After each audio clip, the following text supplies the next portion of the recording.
All right. What's up, everybody? How you doing out there? Welcome back to the show. This is last week's fights. My name is Thinker St. James, and tonight we are going over each and every fight from UFC 327, Prochazka versus Ulberg, giving our predictions and looking at the upcoming UFC Fight Night, Burns versus Malott. To do all of that with me, the man, the myth, the legend, the Ohio player, a man who, if you mess with, will make you watch Reyes versus Walker for every day for the rest of your life. Mr. Chase Parton, how the hell are you, brother? I am phenomenal. It is Monday. We are ready to talk about fights. Obviously, some of them, as one you just alluded to, bangers. So we got a lot to talk about. Get into a lot here. I'm excited. What a great life it would be to watch that every day for the rest of your life, right? Yes. Yes, no, absolutely. We got a ton to talk about. Of course, a jam packed, numbered event full of all of the weird and wacky that you always come to expect. Any other fight related things, because this has been a little bit of a light week for myself. We of course had two, not one but two MMA on film episodes come out. We had our Bloodsport review, which thank you for everybody who's been supporting that. That was a really fun one. And then also the opening day review of the new motion picture Beast, One Championships foray into the film world, also came out as well. So I watched a little bit of other stuff, but not too much, Chase. Yeah, no, absolutely. And actually, one more thing before we move on from that topic there. If you have any recommendations, doors are open right now for MMA on film. We are still looking into films that we are going to review. The list is going to continue on and on and on. So just make sure to drop all your recommendations in the comments below, and make sure to like the stream as well as you're at it. Absolutely. All right. Well, I mean, if there is nothing too crazy to go over, we got a lot to talk about with this one. So, shall we jump in? Actually, did we want to talk about one? Did we talk about one was pretty decent. We Oh, had bare knuckle yeah. MMA I was gonna say a good point that reminded me. and Yes, dirty because I was. boxing. Yeah. Well, see, I did not watch Dirty Boxing. I actually haven't even heard anything about Dirty Boxing. I don't know if it was good or not. I remember the last Dirty Boxing that I did watch, thought was kind of a mixed bag. It was not the greatest event. But did watch Game Bred Bare Knuckle down there in the Dominican Republic, and that was a lot of fun. You know, it was certainly a regional show maxing, I would say. I mean, it like it had a some elements of it that were better than others, but the fights were, I thought, pretty good overall. And then, yeah, how about Sam A over there in One Championship, getting himself a crazy win? That was the certainly the highlight of the evening. Yeah, absolutely. When I'm talking about what did we miss with one to talk about? No, that's exactly what I mean. Sam A, the performance of a lifetime. I mean, I can't even say that because he's been performing like that for a lifetime, guys. And it's just ridiculous. This guy has over 350 plus bouts or wins at that. This dude's crazy. 378 is what it was, I think. That Yeah. guy's amazing. Yeah, Sam A is an absolute legend of Muay Thai. If you are not aware of the Muay Thai space as much, get yourself hip to One Championship, of course, with the film, the major motion picture Beast. Now, maybe more people are going to be drawn into the promotion, and if you are, you will find out about the absolute legend who is Sam A. You know what I find almost serendipitous? We just had a movie released on Friday, for One Championship. Of course, it's a, different promotion, but it is very Australian, New Zealand centric. Hmm. And then as we find out what happens for this card, of course, now there's huge representation for this market over there. They now have a champ we'll discuss later, and then now they have a movie that's made about them, so it is kind of a win-win for them this weekend. They did really good. Yeah, I mean, shout out to them. This is how power moves are made, and of course, not to be too much of a downer, but I have been one of the numerous voices, it would seem, that are a little bit dissatisfied with the UFC at the moment. So always nice to see that paired with other options that are doing cool things. Yeah. Yeah, no, and now that I was thinking about the movie that we saw and just how big of a move this was for them, because how great of a movie is it? And then they obviously get on top of it, some big story revelation. But then I'm thinking about the ending of Beast, and it's like, how often does that really happen?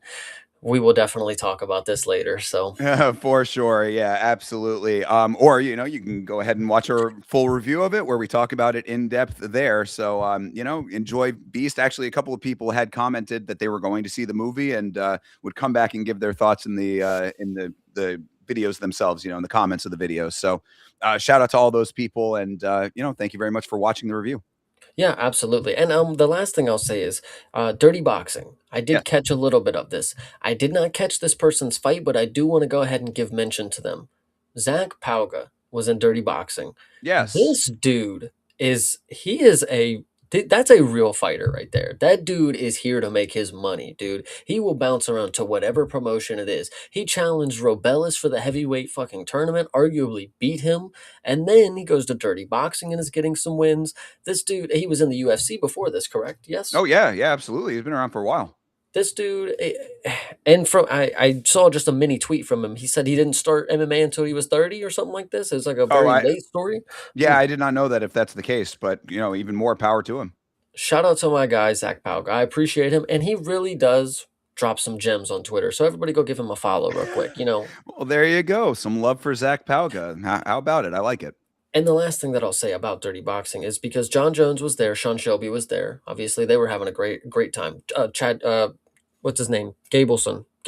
Gable Stevenson, yeah. He was there as well. They were having a grandiose time. But there was there was a light heavyweight belt on the line in Dirty Boxing, and it was not the greatest, but I need to see this dude against like Waldo or something at this point because Big Tom, this guy's coming to get your belt from Dirty Boxing.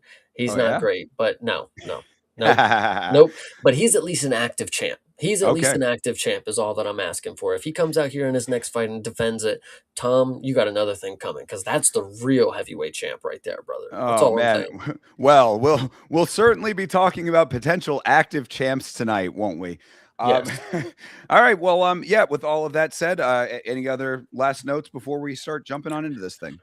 Yeah, we can go ahead and give a shout out to Meat Rocket. Even though you were first, you were still a little late, brother, but I'll let it slide. I will let it slide. Yeah, the whole crew seems to be a little late today, but that's all right. We can get this thing going all by ourselves. And to do that, let's start off by talking this thing down. This is, of course, UFC 327, Prochazka versus Ulberg. This took place at the Kaseya Center in Miami, Florida. So, starting this thing off, Chase, going into this card, your initial thoughts. My initial thoughts were that this card was pretty good. On paper, this is a pretty decent card. Until I saw people on Twitter talking about how this kind of compares to UFC 300. And I thought to myself, they are expecting a little too much here. They are expecting just a little too much. And I understand you look on the prelims and you see Kelvin Gastelum as the second fight. And you'll be like, oh my God, a Hall of Famer. He's the second bout of the night. But then you see him followed by Chris Padilla and Markel Maderos. It's like, guys, you can't fucking think this is UFC 300 level, I surely.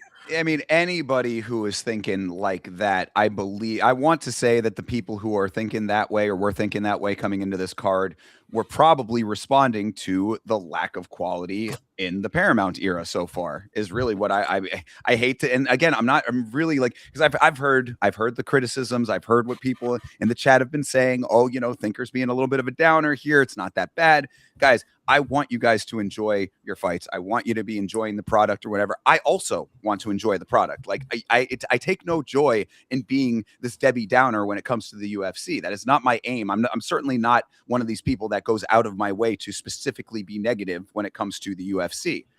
They're making it that way for me personally. So if you are enjoying the fights, then great. But I do think that there has been a noticeable overall quality dip. There are certainly elements that lend themselves to making the quality dip.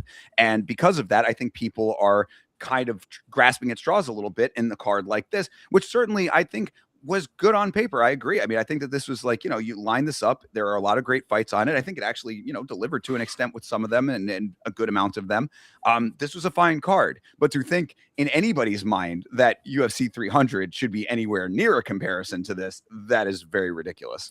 I definitely agree, but I would also say to the point about the entertainment aspect of Paramount right now. It's the fighters, guys. It's just kind of, there's in any sport, there's low points in any era, and that's just what's going to make somebody stand out even more. You have an Ilya Taporia, and he's just that guy right now, and anybody else, they just kind of fit right in with all the other ones. Yuri was a guy who stood out, and we'll definitely talk about the end of an era kind of deal, I guess. So Yeah, it's just crazy. Everybody is seeming to fit in, and they're all fitting into this archetype where they want to rush to the belt and they want to sit on it for as much popularity as they can, defend it for maybe once or twice in fucking 2 years, and then call it a quits on the career. I don't know. It's weird.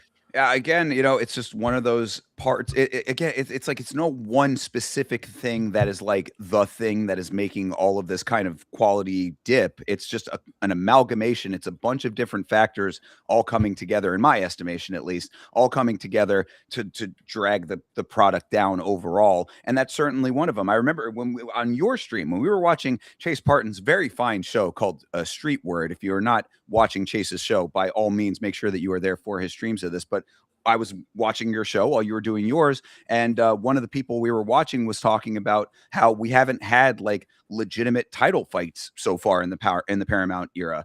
I mean, we've had like things that have been called that, and you can you can consider them that, but like as far as like the champions just straight up defending their belts and stuff, there it's been lacking. It's been light in that regard. And I've said, the White House card could have played a big role in that. Well, now we know what the White House card is.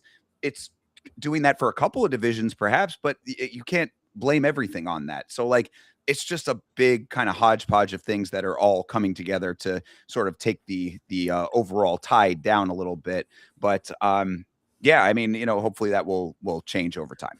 Well, because you think back to, UFC 300, for example, if you want to talk about the White House and how they were kind of holding off talent for one specific event, there was a lot of people who would say, Leon Edwards didn't defend his belt much is because, there was potential that they wanted him to be on UFC 300. And then when he didn't end up being there, they obviously couldn't just throw him in the card after or the next card after. You have to wait until UFC London or something where it actually means something. And that happens to be, a whole trimester away, whatever you want to say. So it's just crazy. Yeah, I mean, I've never like fully ascribed personally to like the idea that you have to have the title fight in the city of the fighter or anything like that. And we've seen plenty of times that that has not been the case. But really, there's a lot of things that go on behind the scenes. I'm certainly understanding of those elements. It takes a lot to make these shows happen. This is why fights drop off, fights get added. We'll talk about one fight that dropped off of this card, very noticeably, of course. There's a lot that has to come together to go right for these shows.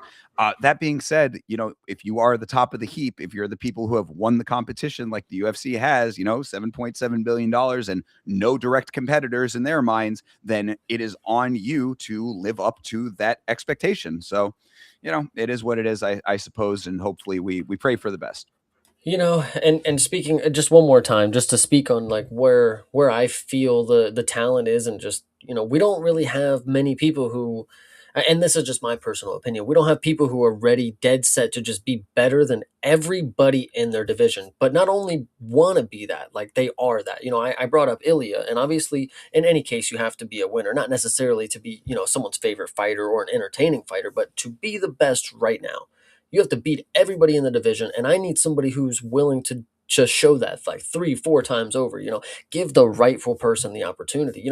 This is why somebody like Pantoja and DDP, at the time, they were looking really good to me as people who to look up to, as one of the greater champions in the sport, because they were just willing to do it against whoever the UFC told them is next. And the UFC obviously is not always right, and they're always clouded with marketing and who is going to sell the most, but if you're the champ, you do what the boss says. And Pantoja did that shit, 4 or 5 times, whatever it is. DDP did that, a couple times. And then obviously we're where we're at. But I truly believe for a guy like that who wants to be the best fighter in the world at his division, DDP carries that kind of energy. When Hamzat's ready to move on, I truly believe DDP will go get that belt back. So that's All just right. me. Hey, fair enough. And hopefully that can usher in the new era that will make all of these things that are sticking points for people like myself all disappear. How about that? Yeah, 100%. All right. Well, before we actually get into the fight proper here, let's at least touch on the major fight that dropped off of this thing, which of course was Josh Van versus Tatsuro Taira. That fight has been moved to 328. Chase, I know that you are the number one Josh Van fan in the world. So your thoughts on that? It sucks that we have to wait, but I can just be happy that the Josh Van Yuri parlay was gonna flop either way. You know, even if True. Josh Van would have got it done, I would have been so broke at the end of the night. So let me just be thankful that I can save it for the Josh Van Hamzat play, I guess. Let me just be happy for it. I like it. All right, fair enough. Yeah, I mean, I guess just for my own thoughts, it's unfortunate. It would have certainly been a nice addition to this card. Conflicting information as to why that fight was removed. Of course, Josh Van claiming an injury. He was at a previous fight night, walking around on the leg that apparently is supposed to have a hamstring injury. Now, granted, a hamstring injury is not necessarily one that's going to sideline you to the point of not being mobile. So, fair enough. It's a little bit hard to know the exact truth of that. People will sometimes say injury and then there are extenuating reasons thereafter. I don't want to speculate too much because I do not know the answer. All I know is that the fight gets removed and we see Josh Van in an event. So take that for what it is. I'd be remiss not to bring it up, you know, Thinker. I know you hate the tinfoil hat time, but we're going to go ahead and get into it. Did they move Josh Van from this card because this card was not making the money that it was, you know? And Josh Van's going to go to another card where more people are going to see him than they were when they saw this one, I guess. I don't know if that's the case, but that does bring up a great point. I don't even think I was going to mention this, but I saw the tweet that's been going around that this was the most poorly attended Miami event in recent history. So, there's a number of potential reasons for that. Perhaps I, living in Florida, know very well how much the tickets are to that to events in Miami. I think it makes sense for that reason.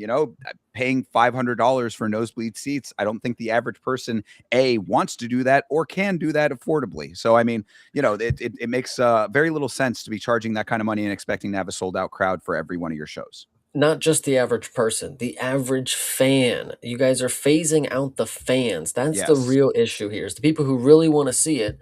I mean, guys, I'd rather pay $9 a month of subscription than $400 to sit with Jesus Christ and watch the fights. You know what I mean? Like it's That- crazy.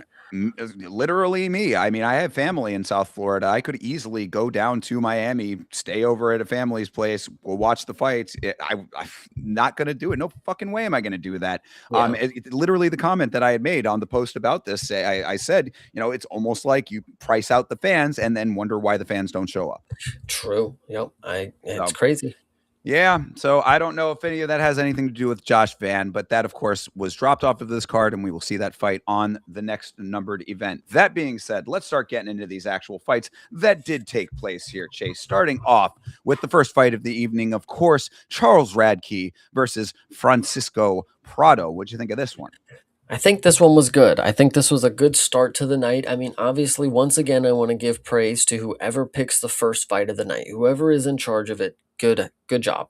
I think a lot of people, and maybe even myself, I can't remember exactly what I said, but I hopefully made it clear that Prado is a pretty tough customer. I mean, this guy is pretty tough. He's a tough guy, but I mean, again, we go back to the skill sets and what you have to be able to compete in the sport. You know, he's young and he's just not necessarily picking up the tools that he would need to be a very competitive person. When it comes to Charles Radke, I mean, he's a very good competitor. He's a very good test, but he's a couple rungs down when it comes to top level talent. And if Prado's best opportunity in a fight is to just kind of dog it out and hope for the best. I mean, he's just not going to win fights. I mean, he had a good first round and then he gets split open, I believe, from the bottom.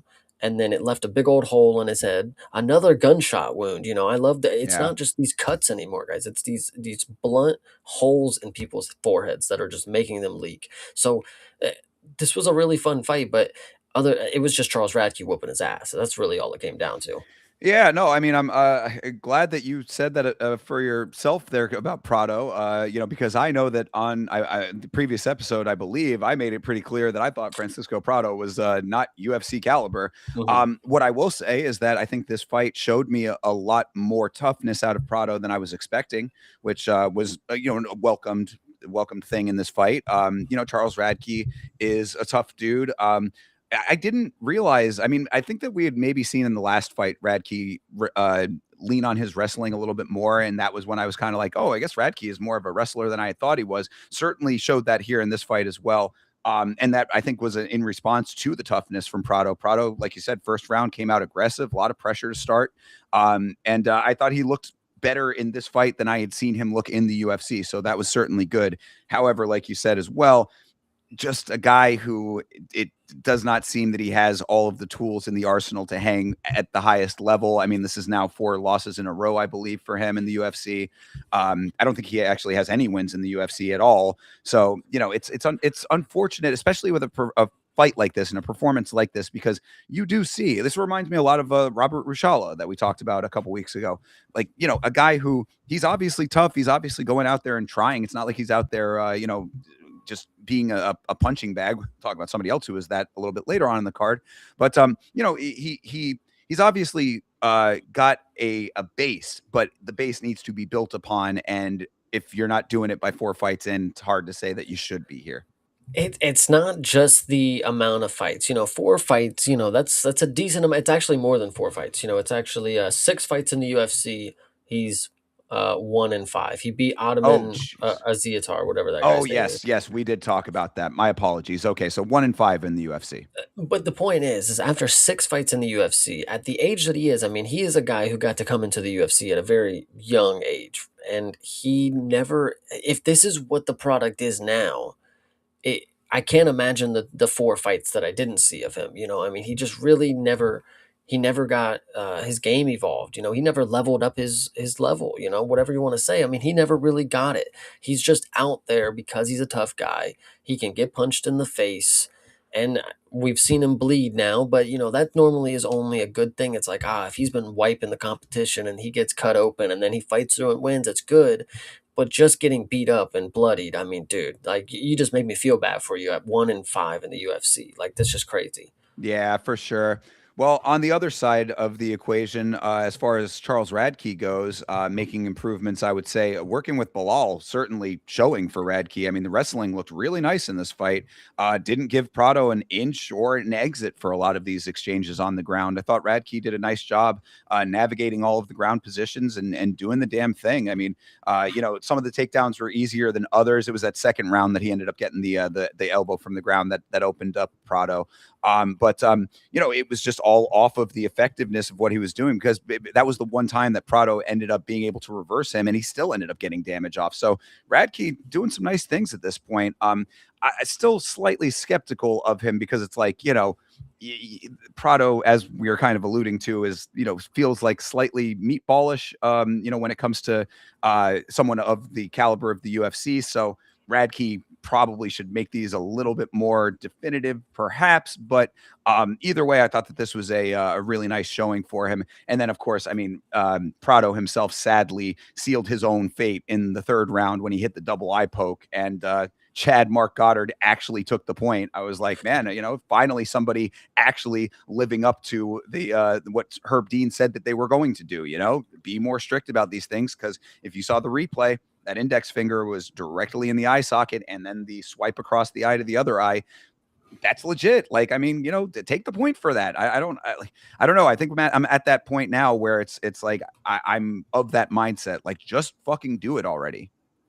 No, yeah, listen, this night we had a lot of different calls right off the bat. We had some warnings. At least we were told there were warnings. Specifically for this one, I'm pretty sure the commentary goes, well, he told him between the rounds, guys. And it's like, all right, I'm on commercial break, brother. So I don't know. But yeah, he took the point, and that's not the first iteration of that for this night. So it was nice, but he was losing. He's going to lose 30-27 either way. 30-26, good call. Shout out Charles Radke, man. Yeah, And well, and I also did want to mention that the crowd at this one was chanting "Take the point," and I was like, that should tell you that the people want better. You know what I mean? mhm. Like the fans, again, the fans that were able to afford it. Like, we're watching this every week. I'm yelling about it literally every week. I had a bum voice for this event, and even I was still screaming at the top of my lungs for some of these things. So yeah, go ahead, Jason. You cannot argue that point because you're in America.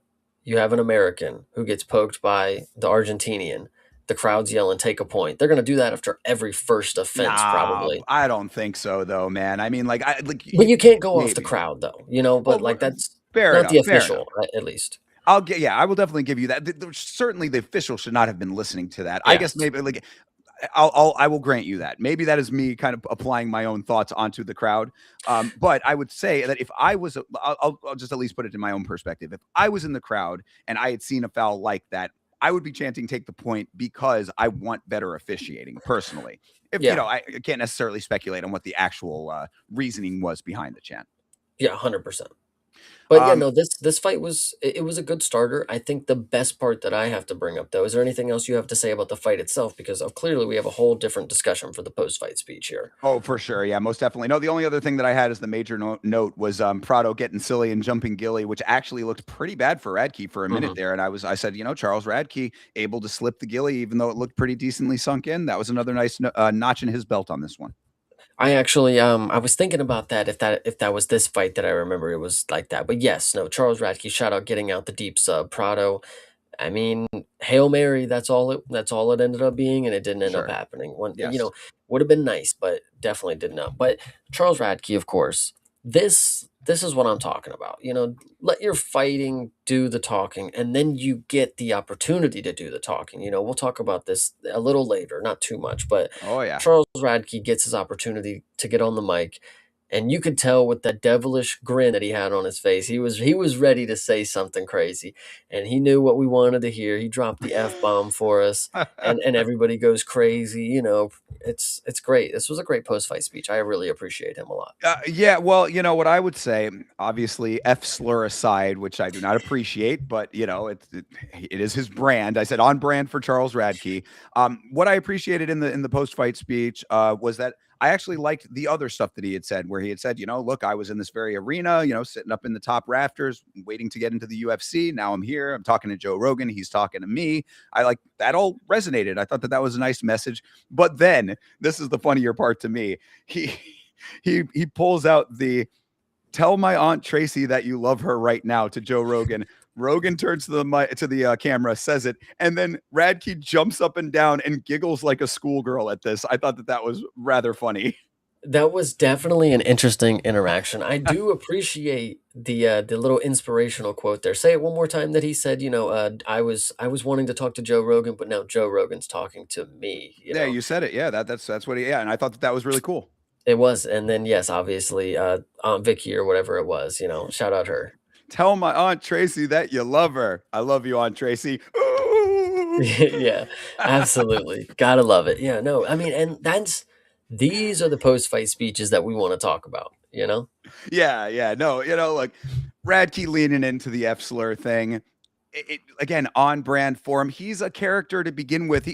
Charles Radke is actually the guy he portrays himself to be. So I'm okay with that. You know what I mean? Like he is slightly questionable with some of his, things that he may believe. We don't know or don't, we kind of got to leave that to the behind the scenes perhaps. But but he's not one of these guys that, in my estimation, is going out there and putting on a false front.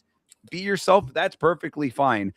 You can even play up the actual person that you are. There's a level to it that if you get past, that's when it becomes a bit of a problem. I thought Radke, even with the questionable language, I think he does it right. Yeah, 100%. This was great. Yeah, so shout out to both of these guys for making this opening fight good. Francisco Prado, I would suspect, is probably going to be on the chopping block at some point here. And I know that I say that often about guys, but come on. I mean, 1-5 in the organization. Like, it's kind of amazing that he's stuck around this long. If they do keep him around for a little bit longer, then he really, really needs a win. And I hope he gets it because this was a good, tough performance from him. Yeah, I agree, but I'm not thinking he's gonna be around anymore. Yeah, I would suspect not, but we shall see. We shall see. Shout out to Charles Radke. Nice win. Yes. All right. Well, next up down the line here, Kelvin Gastelum versus Vicente Luque. Was it not one thinker St. James last week, Chase Parton, who said no concern about the Luque sub, no concern about the Luque sub?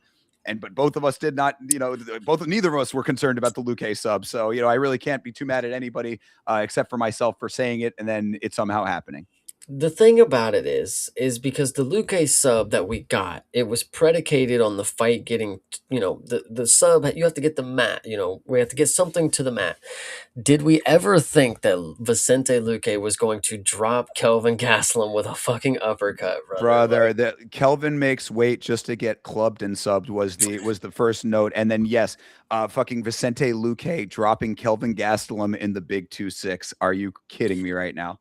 Yeah, so this fight went downhill very, very quickly. As you can tell, we didn't even get a minute into this fight. Kelvin Gastelum walks right into a naked uppercut and just eats it, falls to the mat, and then lets Vicente get his favorite fucking choke off. So you can't make it up, brother. Well, and the craziest part to me, and look, I'm not like obviously we have feelings about Kelvin Gastelum. I'm really not even trying to like dog him for this. But the craziest thing to me was that he had the setup for it, but it was on the side. Like it wasn't even the full flush Darce. It was like he was kind of like trying to roll into it. He just had enough force on the thing that it made him tap. So I mean, shout out to Vicente Luque, dude. I mean, like again, this is one of those dudes that is consistently counted out, and I understand why he does absorb damage. He does drop. I mean, there are things that would lead you to believe that he would be losing these fights, but if he gets his hands around your neck, dude, I mean, like he is legitimately still a threat.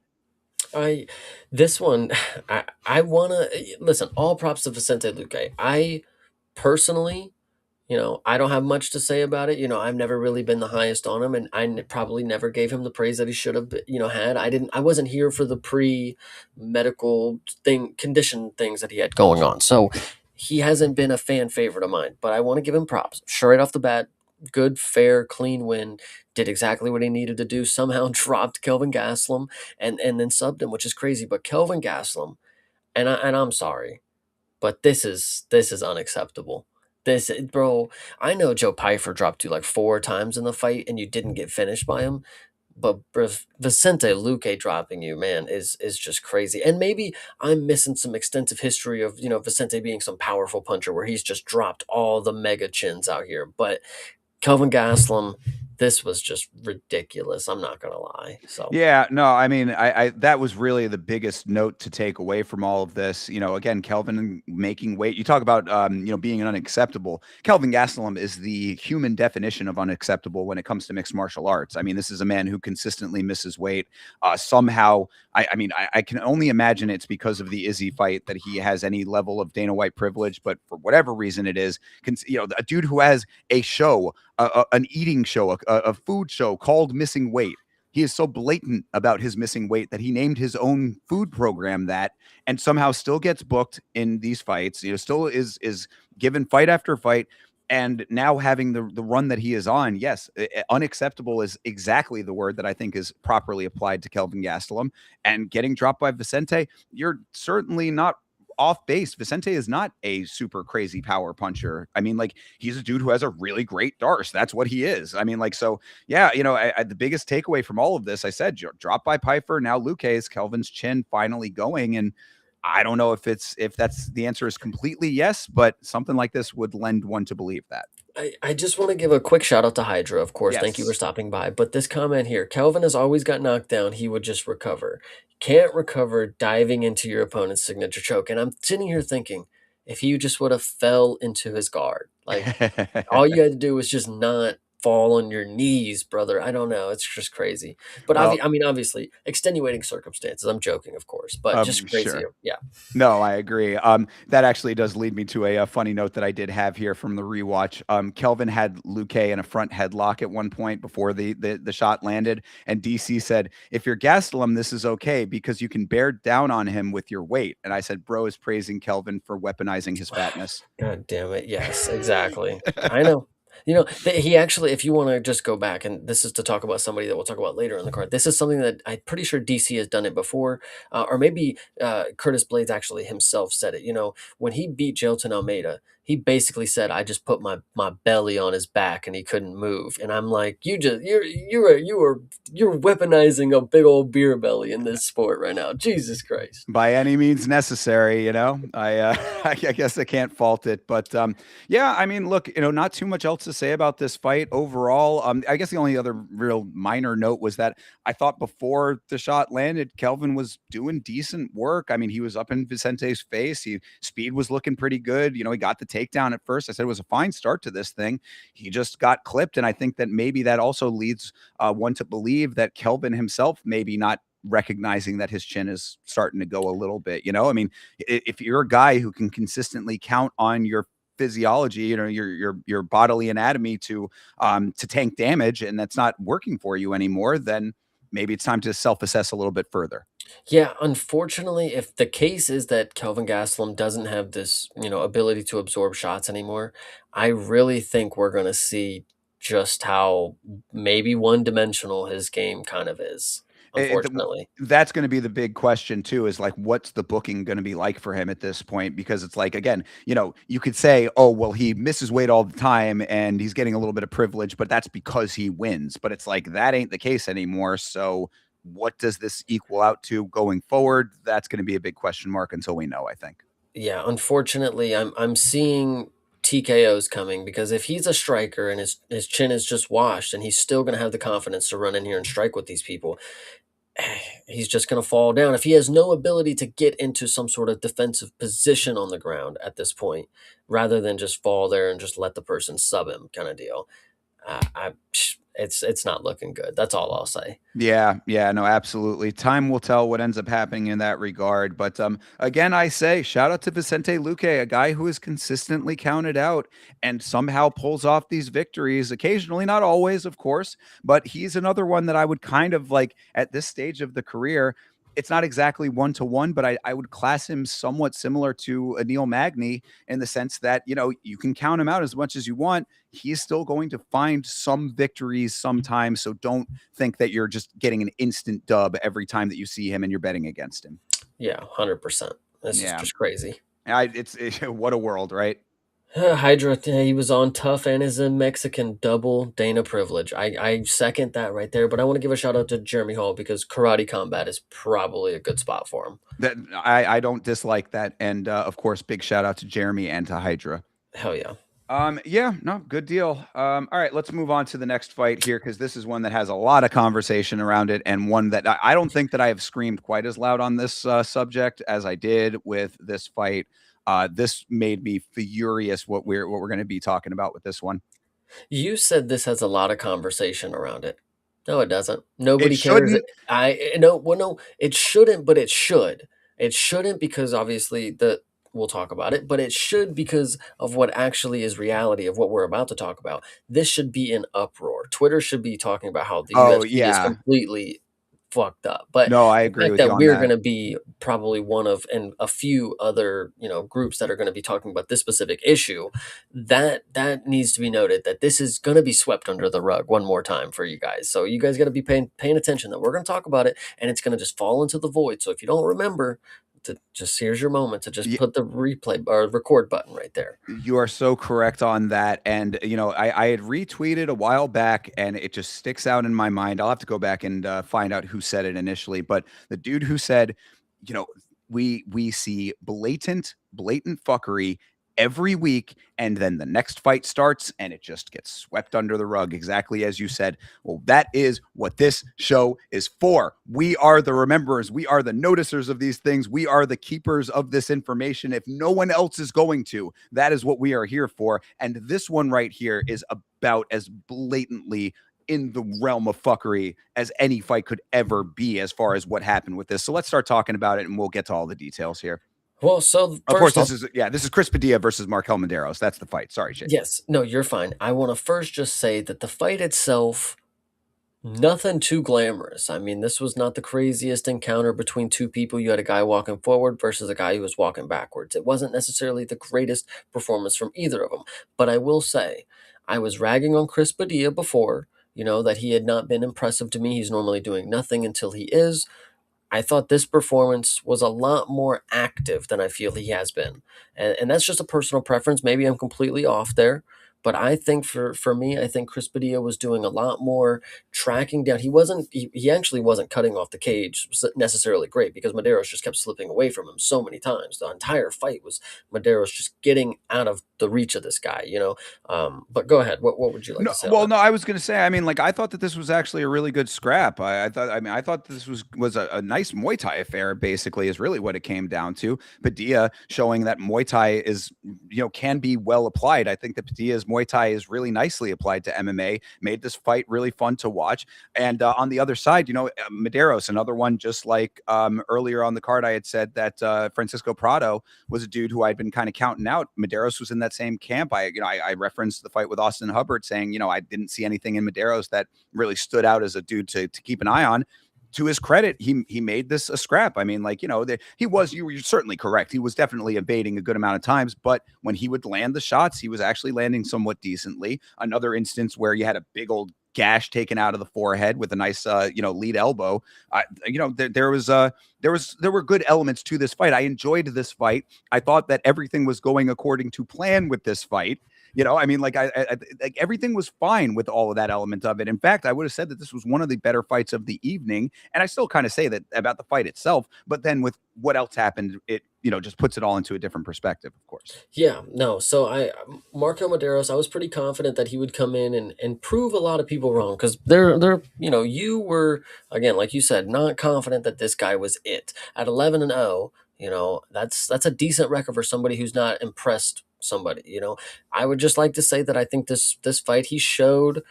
He's a decently tough guy. Chris Padilla is not an easy guy to get through, and obviously he's finished a lot of different people. So Madero's being able to make it to the bell, impressive in itself. But he's a decision kind of guy. That's what he's really made to do at this point. So he's going to keep skating by a lot of people who are early finishers because he should just be able to weather the storm and just go on about his business and have a very point style.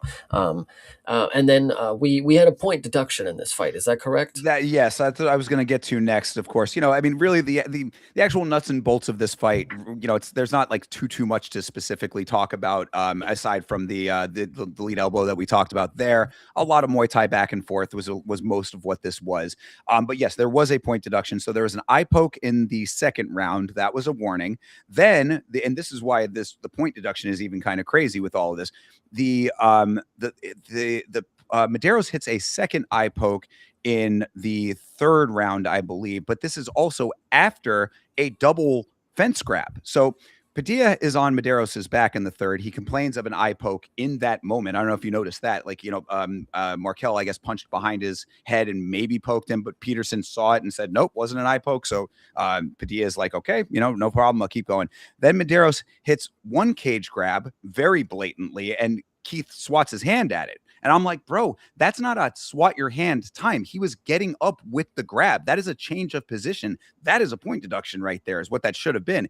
And again, shout out to that referee from Gamebred. I didn't mention this, but the referee in Gamebred Bare Knuckle, this dude was just taking points left and right for cage grabs. He wasn't even stopping action. He saw a cage grab, he would just put one finger up in the air and it would just keep on going. It's like, oh, cage grab, boom, one, take a point.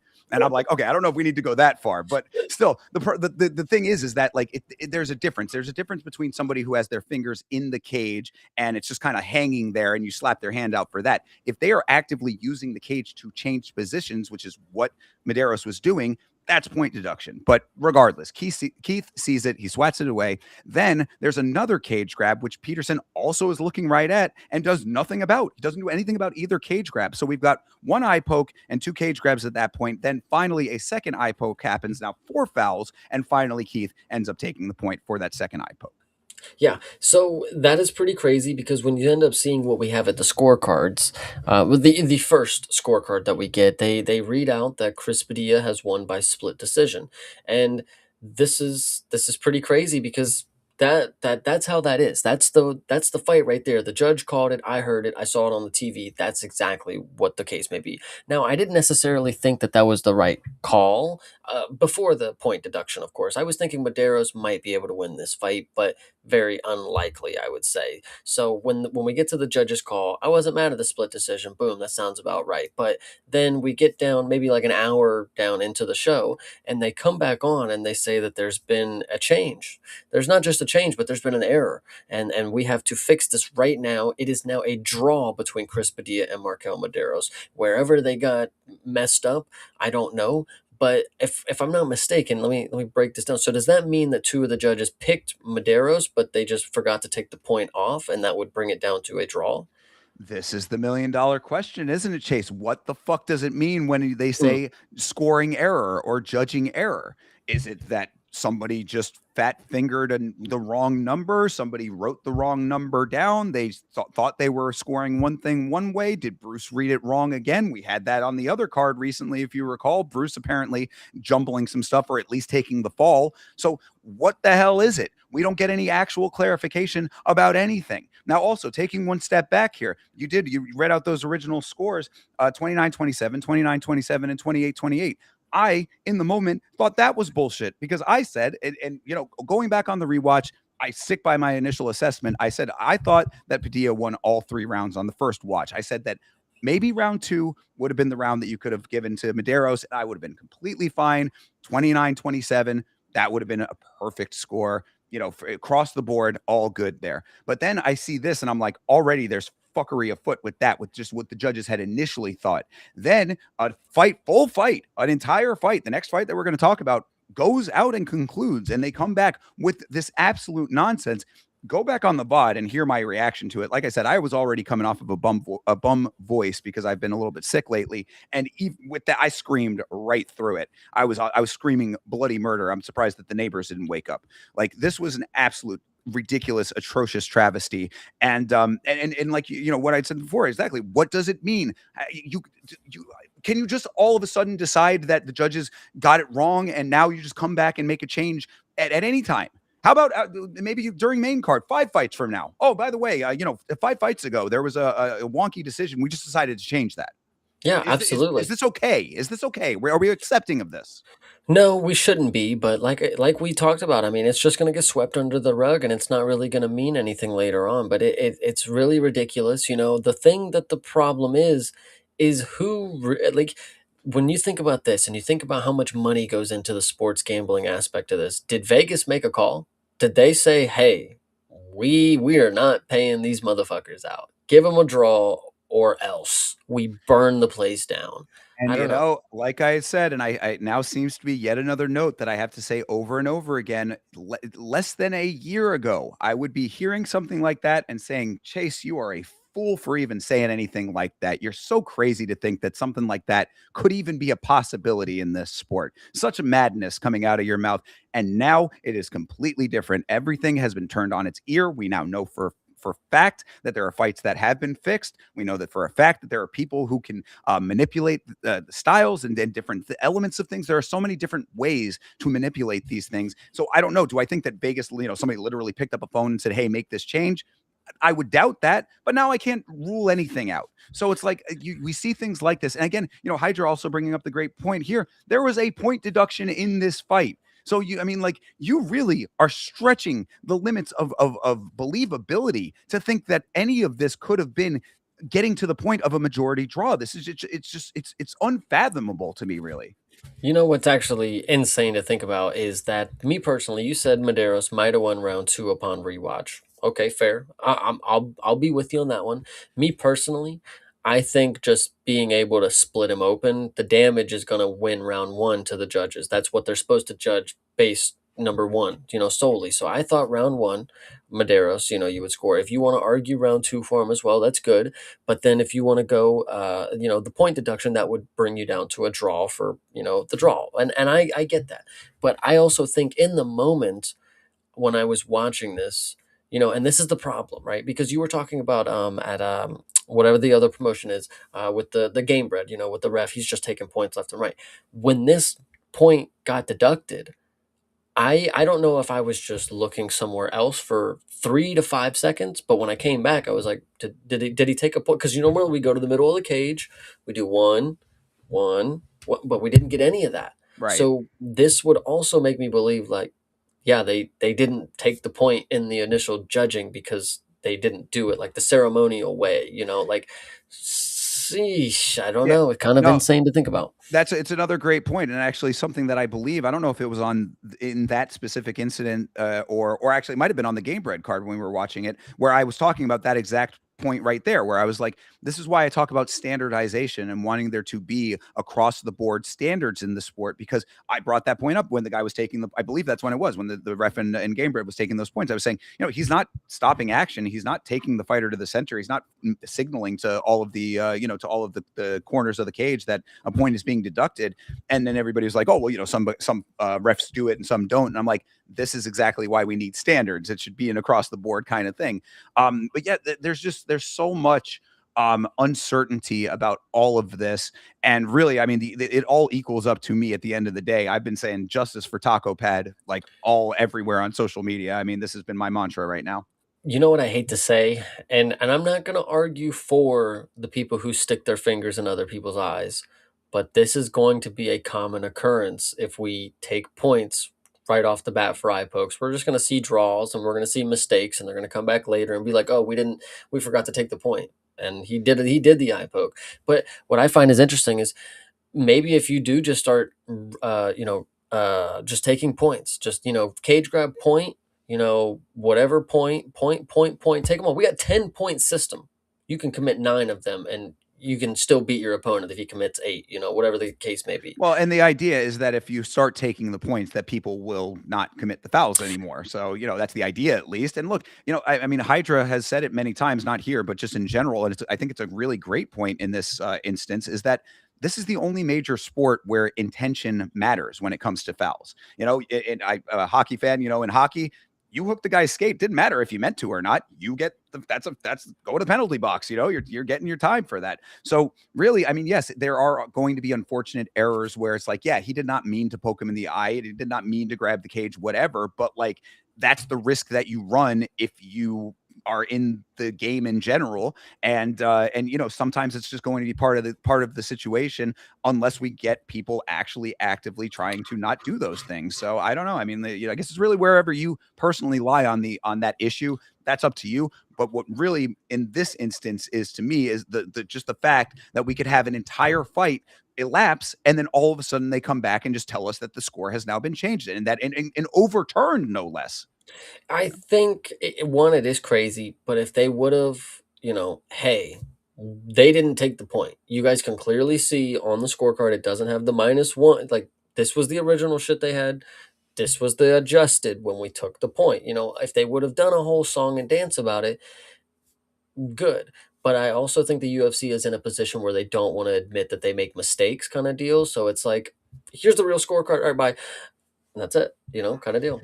And well, again, a situation where the UFC is not involved. I guess the commission, you could say, is the one saying that. But like Well, either but way, no, you're but they're broadcasting it though. Like, they would choose to show us the scorecards. It's not the commission at that point. It's like, if they want to show us that there's a change in the scorecard, it's just because the UFC is keeping us in the loop on the commissions. Like, sure. that's going to go in the scorebook however they want. When they realize they make the mistake, they would put the graphic on the screen. So yeah, that should be Chael Sonnen's opportunity to come on there and be like, yeah, these fucking idiots over here didn't take the point, and then they show the graphic of the new scorecard. That's all that I'm saying. Yeah, I mean, that tracks. Whatever the reason might be, I mean, this is just exactly going back to the same point I make over and over again about there needing to be more stringent oversight of the sport, a better standardization, a better group of better trained individuals in these positions, and just more people in general. Again, more people and better training. Those are the two biggest notes that I have, and then oversight from the top down that actually has a level of standardization that makes it so that these kinds of incidents are lessened at the very least. It's an unpredictable sport. There are always going to be anomalies and things that are outside of the scope of the unified rules or whatever. I acknowledge that, but if you can minimize those, it would go a long way, especially like you always say, Chase. This is not just about the integrity of the sport. For people like myself who care very much about that, certainly it is. But we're also talking about literal millions of dollars, millions of dollars. I mean, CTE was betting on this fight, and he had said, I don't know if I'm going to get paid out now. Are they going to take back the win? Does that change? I'm like, I think that all is final after the announcement is made, but who knows? Again, if Vegas isn't on the fixture, is it book by book? There are millions of dollars at stake every single one of these fights. So the impetus is to make it right for the people who are paying for this product and by extension betting on these fights. Yeah, absolutely. It's pretty crazy, this one. I mean, we thought the one the other week was nuts when Tybura stood there and then they brought, Fortune back, but this one, yikes. They've already said the Padilla is already, looking, and him and his team are looking to overturn it, or whatever you would say. But Yes, does yes. that even, I don't even know how that's going to work. I mean, the case is they screwed up and they're fixing the screw up. It's Right. not like they had the right thing and then they screwed it up and they changed it. It's like, no, they forgot to take the point, is what it looks like. And if you're going to be the guy who wants, listen, you talked about the eye poke, you got poked in the eye and you had to break in the fight. The point was taken on your behalf. You got the draw. I mean, that's just the case of that's just reality, unfortunately. I hate to say it, but if he wouldn't have got the point taken, if we would have just moved on, Padilla wouldn't have. I mean, he would have got the split decision call, is what it looks like originally. I don't fucking know. So that's Yeah. crazy. No, you're absolutely right. It is very, very rare that these kinds of things are ever overturned to begin with anyway. So it's a long shot that he would have any success with that. We'll see what happens. Of course, we'll keep you posted if we find out what the actual outcome of that is. But in this moment, I really did feel for Chris Padilla. I thought that this was a fine performance by him. I thought that this was a really good fight, especially for this early in the card. This was one that stood out to me. I was like, depending on how the rest of this thing goes, this could be a potential standout on this card. I still think that it is to an extent, and for him to have this victory taken away from him for that reason, I feel for the guy. That's all I really can say. I wish that and I know, again, this is Chris Padilla and Markel Maderos we're talking about. These aren't your primetime guys, but the UFC and Dana, I wish, Hunter, Sean Shelby would do more. The McMaynard, of course, they would do more of this. Dana knows when shit is fucked up. With Volkov and Gone, he's like, all right, we'll work with you. We're gonna figure it out for you. And obviously, he fucking didn't. But he at Yeah, least right. he at least for the camera played it up that that we are invested in that. Like, oh my god, okay, they fucked up, but the boss man knows.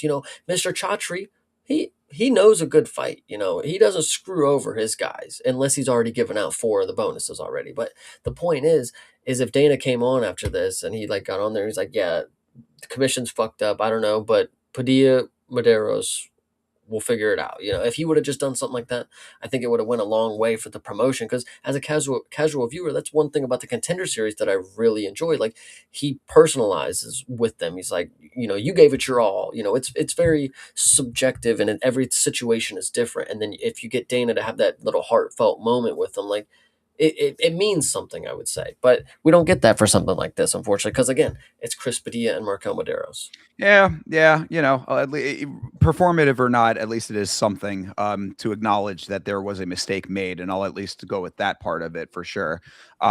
Yeah, you're right. It's unfortunate all around, and again, I stress if you can just go back and I said in the moment on the watch along, I said this is revisionist history in real time right now. So if that's just a possibility, then 2 cards ago when that guy won, he didn't win anymore. Okay, just put it in the record books. He's no longer the winner. So for the record book, just so we have it, obviously as we go on, our sheet of our predictions is going to get more elaborate and we're going to get more in depth. But so for Fortune and Tybura, I have Tyrell Fortune with an asterisk. I know we hate asterisks around here, but for this fight specifically, I have Chris Padilla as the winner, reversed for draw with an asterisk. So I'm Yeah, going to make sure that we do not forget that this was reversed for a draw. So I appreciate that, absolutely. And yeah, no, I mean, look, final decision stands. Until they actually overturn it, then whatever, we got to go with it. So draw is right. No points across the board is completely acceptable. But it's just, yeah, I mean, it's just a shitty situation, and one that we have now talked all the way through. So draw your own conclusion. Actually, the last thing I did want to mention though, because Bleeding Edge with the breaking news here, he says, I saw people online saying they cashed out the bet immediately after the bout, then their winnings were reversed and their account for that book went negative. So there you go. What was I saying about millions of dollars being on the line and being book by book as to how they're going to handle that kind of thing? Fucking deal with it. Shut up and yeah, watch the fights. yeah, this is the unfortunate gamble when you sports gamble. Yeah, exactly. Always an additional gamble when it comes to betting on the UFC, it would seem. So, Yeah, absolutely. all right. Well, let's Shout move out on. Bleeding Edge, by the way. Oh, Bleeding dude, Edge, shout out for stopping by, man. absolutely. Shout out Bleeding Edge. Shout out Didgery Dave. See you, brother. We had a couple other people in here. Oh, Lefty, Nav. lazy left hand, and Nav, my guy Yes. Nav. Hey, Hey, appreciate you guys. Thank you so much for hanging out with us. All right, well, let's move it on to the next one here. Wash the taste of that last bullshit out of our mouths. This is Tatiana Suarez versus Lupi Godinez. What'd you think of this one, Chase? this one obviously with the finish. I mean, hindsight is everything. I had faith in Loopy, and I think this was more or less being a fan of the team she's with, and her story. She's very active. The people that she's lost to, again, the champ and or the would be champ. But I feel like in this fight, I feel like I knew deep down that she just wasn't really it. And I'm not trying to act like I know everything and make it seem like I did, but like when I saw this fight, she got the drop. She didn't drop her, of course, but she did a very good, first round. She put her down for a second, but Tatiana Suarez was able to prove why she, at the time, I don't know if she still is, but number two ranked in the division. I mean, she's a very, very tough fighter. I mean, she was able to fight. Again, I said this about, Chanel Dyer way long ago in the Contender Series. Not many women are willing to continue to get beat up. I mean, to get to this level, you have to be there. But like Tatiana Suarez obviously got to this level because she's willing to put her, life on the line, I would say. And Suarez, shout out to her because this was the performance that I needed from her for me to believe that the skill set is actually something to worry about. The striking is not necessarily the best, but the grappling does seem to be something that, listen, Mackenzie Dern's the fucking champ, right? Listen, it's a grappler fest right now. You have Virna Jandiroba. If Whaley comes back, she obviously is going to wrestle with Suarez again, if she gets the opportunity.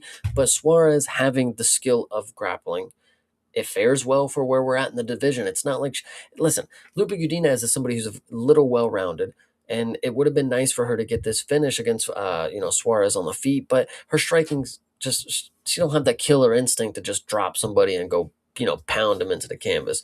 Suarez, though, if the fight gets down to where she needs it to be, I mean, it looks like she's able to actually capitalize. Unfortunately, in the last few bouts that she's been in, she hasn't been able to get into the her rhythm kind of deal. So I think this was good. I feel like I'm kind of sold on her still. 13-1. She came off an injury a little bit ago. Obviously, ring rust and coming back against the fucking champion. We should have being the favorite against her is just ridiculous. But as of right now, I think this is a perfect spot for her. I think growth is possible from this point on. I like it. I mean, I think that you're hitting all the right points here. Yeah, Luffy had a little success early in round one. Tatiana navigates it and gets herself in the dominant position. That's Tatiana Suarez in a nutshell, right there. I mean, a little bit of adversity, a little bit of things to overcome from her opponents, and then she's right back in the driver's seat. I mean, like she had Lupe on her back in the first round for a long time, which Lupe Godinez is a credentialed grappler herself. I mean, she's got nice wrestling as well. Like this is really what I was expecting out of Tatiana Suarez. Also, for being such a large woman in the weight class, I mean, like, she uses her size to her advantage very well. Long legs, she's able to use those very well. Like she takes advantage of the natural gifts, and then her implied gifts are also very on display throughout, at least in this fight for sure. Dominance in that second round as well took this fight over, overcoming all the challenges. I mean, that's the name of the game for her. And then when going into the finishing sequence, she had the single arm choke there for a while. I was like, that kind of speaks to her tenacity by itself, because like she wasn't going to get the finish with the single arm, but it certainly allowed her to stay in the position long enough to get the other arm locked up. I mean, she ended up doing that. That's a wrap. This was a vintage Tatiana Suarez performance here. This was really what I was hoping to see out of her, even though I am a fan of Lupe Godinez. Yeah, Hydra talking about her being very bad on the feet, Tatiana, that is, and I don't disagree that she's not the glamour on the feet, but listen, again, Virna, Mackenzie Dern, all these people, again, I can't name any more off the top of my head, but you get the point. These people don't have striking either. It's just like it's serviceable. We're not looking for the people that we have at the top. They're not the great strikers. Wei Lee is just one in a million that she's very good at striking, and she can just ragdoll these fucking women. But to have serviceable striking and have good grappling is what Mackenzie Dern was able to do to get her fucking championship belt right now. So I would just like to say that there's still an opportunity for Tatiana. But we'll have to just see who her next opponent is, because if it's somebody who's on the come up ready to take her spot, which Loopy was supposed to be that, but at 14-6, again, we probably should have already known that she really wasn't it, you know? Well, and that's the unfortunate part about this when it comes to Loopy. I had said early on that I thought that Loopy had some of the makings of a potential champ earlier in her career. It's the losses are starting to add up. We're not seeing necessarily the growth that you would hope for a person who takes a loss and then comes back to be better. When you're growing from losses, that kind of thing. We're not necessarily seeing that out of Loopy the way that I would hope that we would be seeing by this point. So it's just one of those things. I mean, not everybody has the ability to be that person. And I wish that it could have been Loopy. I thought that she really does have the makings of it in a formative sense. But if you can't put those pieces together farther down the line, then it becomes a moot point. It doesn't matter if you have the basis for it or not. We have to bring this comment up because it is absolutely hilarious. When her and Patchy Mix have a kid, it probably won't be able to turn its head, let alone move it. Yeah, probably not. And that's another thing that I think Tatiana, she potentially could think that her boyfriend is that good at striking, and she's taking notes from him and pointers, and I guess they're just not teaching head Oh, movement around well, around their gym. don't get it twisted. The two of them are a delusion power couple. I mean, like it is. Yeah, it's very. I said this on the watch along. I was like, it is very crazy to me that a person with the level of self confidence that Suarez had found the exact match in Patchy Mix, and the two of them got together. It's like there's someone for everybody. Soulmates, all that kind of thing. The soul's counterpart, and all of those kinds of flowery things. They certainly exemplify that, because I mean the two of them, like I'll never forget Suarez coming into her title shot. She had this chip on her shoulder that was like so like it was giving me concern. It was giving me concern that what was going to happen was going to happen. What happened in the fight with Zhang Weilei. Like, she comes into it with this like almost Ronda Rousey-esque sort of air about her, and then just gets brutally slapped down. So it's like, we saw a brutal slap down of Patchy Mix and Ryzen not too long ago too. The two of them, a little introspection goes a long way, people. There's a difference between self-confidence and delusion.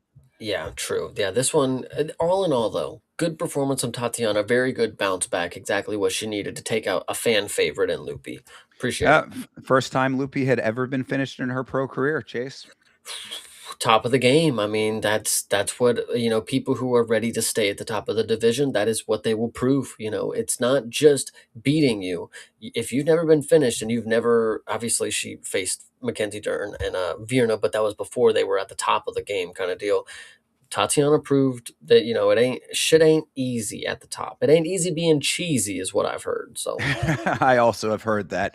Yeah, the last thing that I wanted to note about this was just Tatiana Suarez in her Octagon interview shouted out her brother, who she said had cancer. I was unsure if she meant her actual blood brother or if she was using that more figuratively, but either way, someone in her circle who had cancer, and of course Tatiana Suarez herself, also a cancer survivor. So, just shout out to her for overcoming that very tough affliction.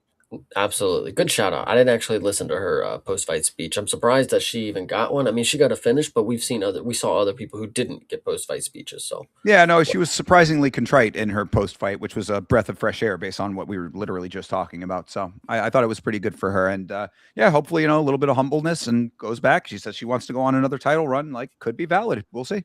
oh yeah. All right, good deal. On to the next one here. This was a little bit of a heartbreaker for me. This, of course, is Mateusz Gamrot versus Esteban Ribovics. Ribovics, one of my favorite fighters currently, but man, I did not realize just how little he has to offer on the ground. I said, damn it, Esteban, you know that this was what was coming. I said, donde está su ground game? This fight, I think this kind of goes back to the Loopy thing. I'm not gonna say it's in the same realm that he was never as good as as I thought. Esteban Ribovics has put on some of the more exciting fights that I've ever seen in my life, and he is one of the true great strikers in this game right now. But unfortunately, he was reaching for a position in the division where you're not just going to get striking affairs. And I feel like I placed more stock into Ribovics, and I even said this. I didn't want to be left out if Ribovics won, if he pulled it off. Unfortunately, he didn't, and I feel like we should have known this. We should have known that Gamrot was gonna, listen, Gamrot's very good, guys, and we know Gamrot's good. People don't want to admit it sometimes, but him submitting Ribovics is not that surprising to me. A very high level grappler. He got somebody to the ground who looked as if they never attempted anything off their back in their life. Yeah, he should probably submit him. I mean, it's unfortunate. It goes to the, I don't know. It's the same thing with Dan Hooker that we saw recently, fucking with Armin. If he ain't got nothing to offer, just fucking submit him. You ain't got to drag this on for 3 rounds. But Esteban, in the first round, he got taken down and he was held down for a decent amount of time. And when he got up and went to his corner, I mean, you saw the story on his face, like, we didn't fucking train right. And it's unfortunately, and I do believe this sometimes, not all the time. You can tell just how a fight is going to go based on a very small portion of it at the beginning. It sets a trend, and then as soon as that first round ends, and you kind of see how they're reacting to whatever fight came to them, it tells a lot. Body language, facial expressions.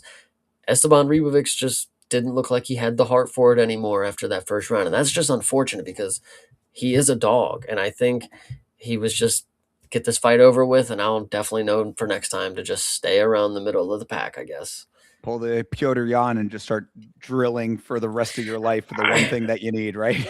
And then come for Gamrot's fucking soul, whenever he gets the belt. Yeah. That would be the craziest comeback of all time if that did end up happening. But no, you're absolutely right. I mean, look, I am certainly one of those Gamrot skeptics, but I cannot deny that he is certainly good at this. What he did in this fight is Gamrot doing Gamrot things. So, this was the game plan. You got a game plan for the game plan. I mean, I said Esteban just was not taking advantage of the early phases of the round. It's like you said, you set the tone for the fight early on in the fight. This is why I am always stressing coming out the gate hot and being first with your striking or the grappling or whatever you're going to be doing. Be first, period. So, he's not taking advantage of those early round portions here. Everything starts on the feet. We know this. You got to use that time effectively when you know Gamrot's game plan. And it was about as telegraphed as it could be because that is what Gamrot does. So, yeah, I mean, the only other thing I had really as a note was that when Esteban stuffed the takedown in the second round, I was like, oh, a glimmer of hope. And then instantly it is dashed by another takedown by Gamrot. Gamrot doing what Gamrot does. And that's what I've said this note for other fighters in the past too, where it's like, if the first takedown doesn't land, the second, the third, the fourth is going to be the one. But if you only know if you try it, and Gamrot is very good at keeping that tenacity up. He leans on that skill set and continues the onslaught. So I'm not mad at how this played out for Gamrot because he did the right navigation of everything, and Ribovics on the other side did not have the forethought. He did not have the forethought to know that was what was coming his way and have adequate planning for it. So really that is basically all that I have to say about this in the big picture. And then of course we can talk a little bit about that ref trying to step in. That was kind of funny. That's what I want to talk about, of course, but I want to say, yeah, it's unfortunate to see that Gamrot didn't even have to pull out, any tricks, really. It Yeah. was a very basic get him to the ground, arm triangle, and call it a day. Esteban, I hate when they're like, oh, he's doing the right thing. He's doing the right defense. He's getting submitted, brother. He's Yeah. literally just putting his arm up, and that's it. There's nothing more there. Dan Hooker, at least, he had his arm and he would, like, he had it hooked between his leg, and it's like, okay, I can see that. But, like, you're going to tell me he's doing the right thing. He's doing the right thing. No, he's fucking not, brother. And Well, you know how I know? It's because the ref is thinking he's about to go to sleep and starts yanking on his fucking arm, brother. Like, oh my yeah. God. Yeah, I mean the idea is like, yes, that is the right thing to do if you actually have the wherewithal to get out of the choke, perhaps. But like, what the bigger point is, it's like that is a mid finish cope. You know what I'm saying? It's like, yeah, sure, you're doing the right thing in the worst situation possible. It's like, yeah, you're ducking and covering during the nuclear bomb, but like you're still getting annihilated. It's the same thing as always fighting the hands. He's pulling the hand down. It's like, oh, there, oh, he got it. It's like, Right. dude, yeah, he shouldn't have let it get to that point. Like, Jesus fucking Christ. If you are to the point where you're doing to answer the phone shit, you've already let him pass guard. You've already let him sink in the actual fucking.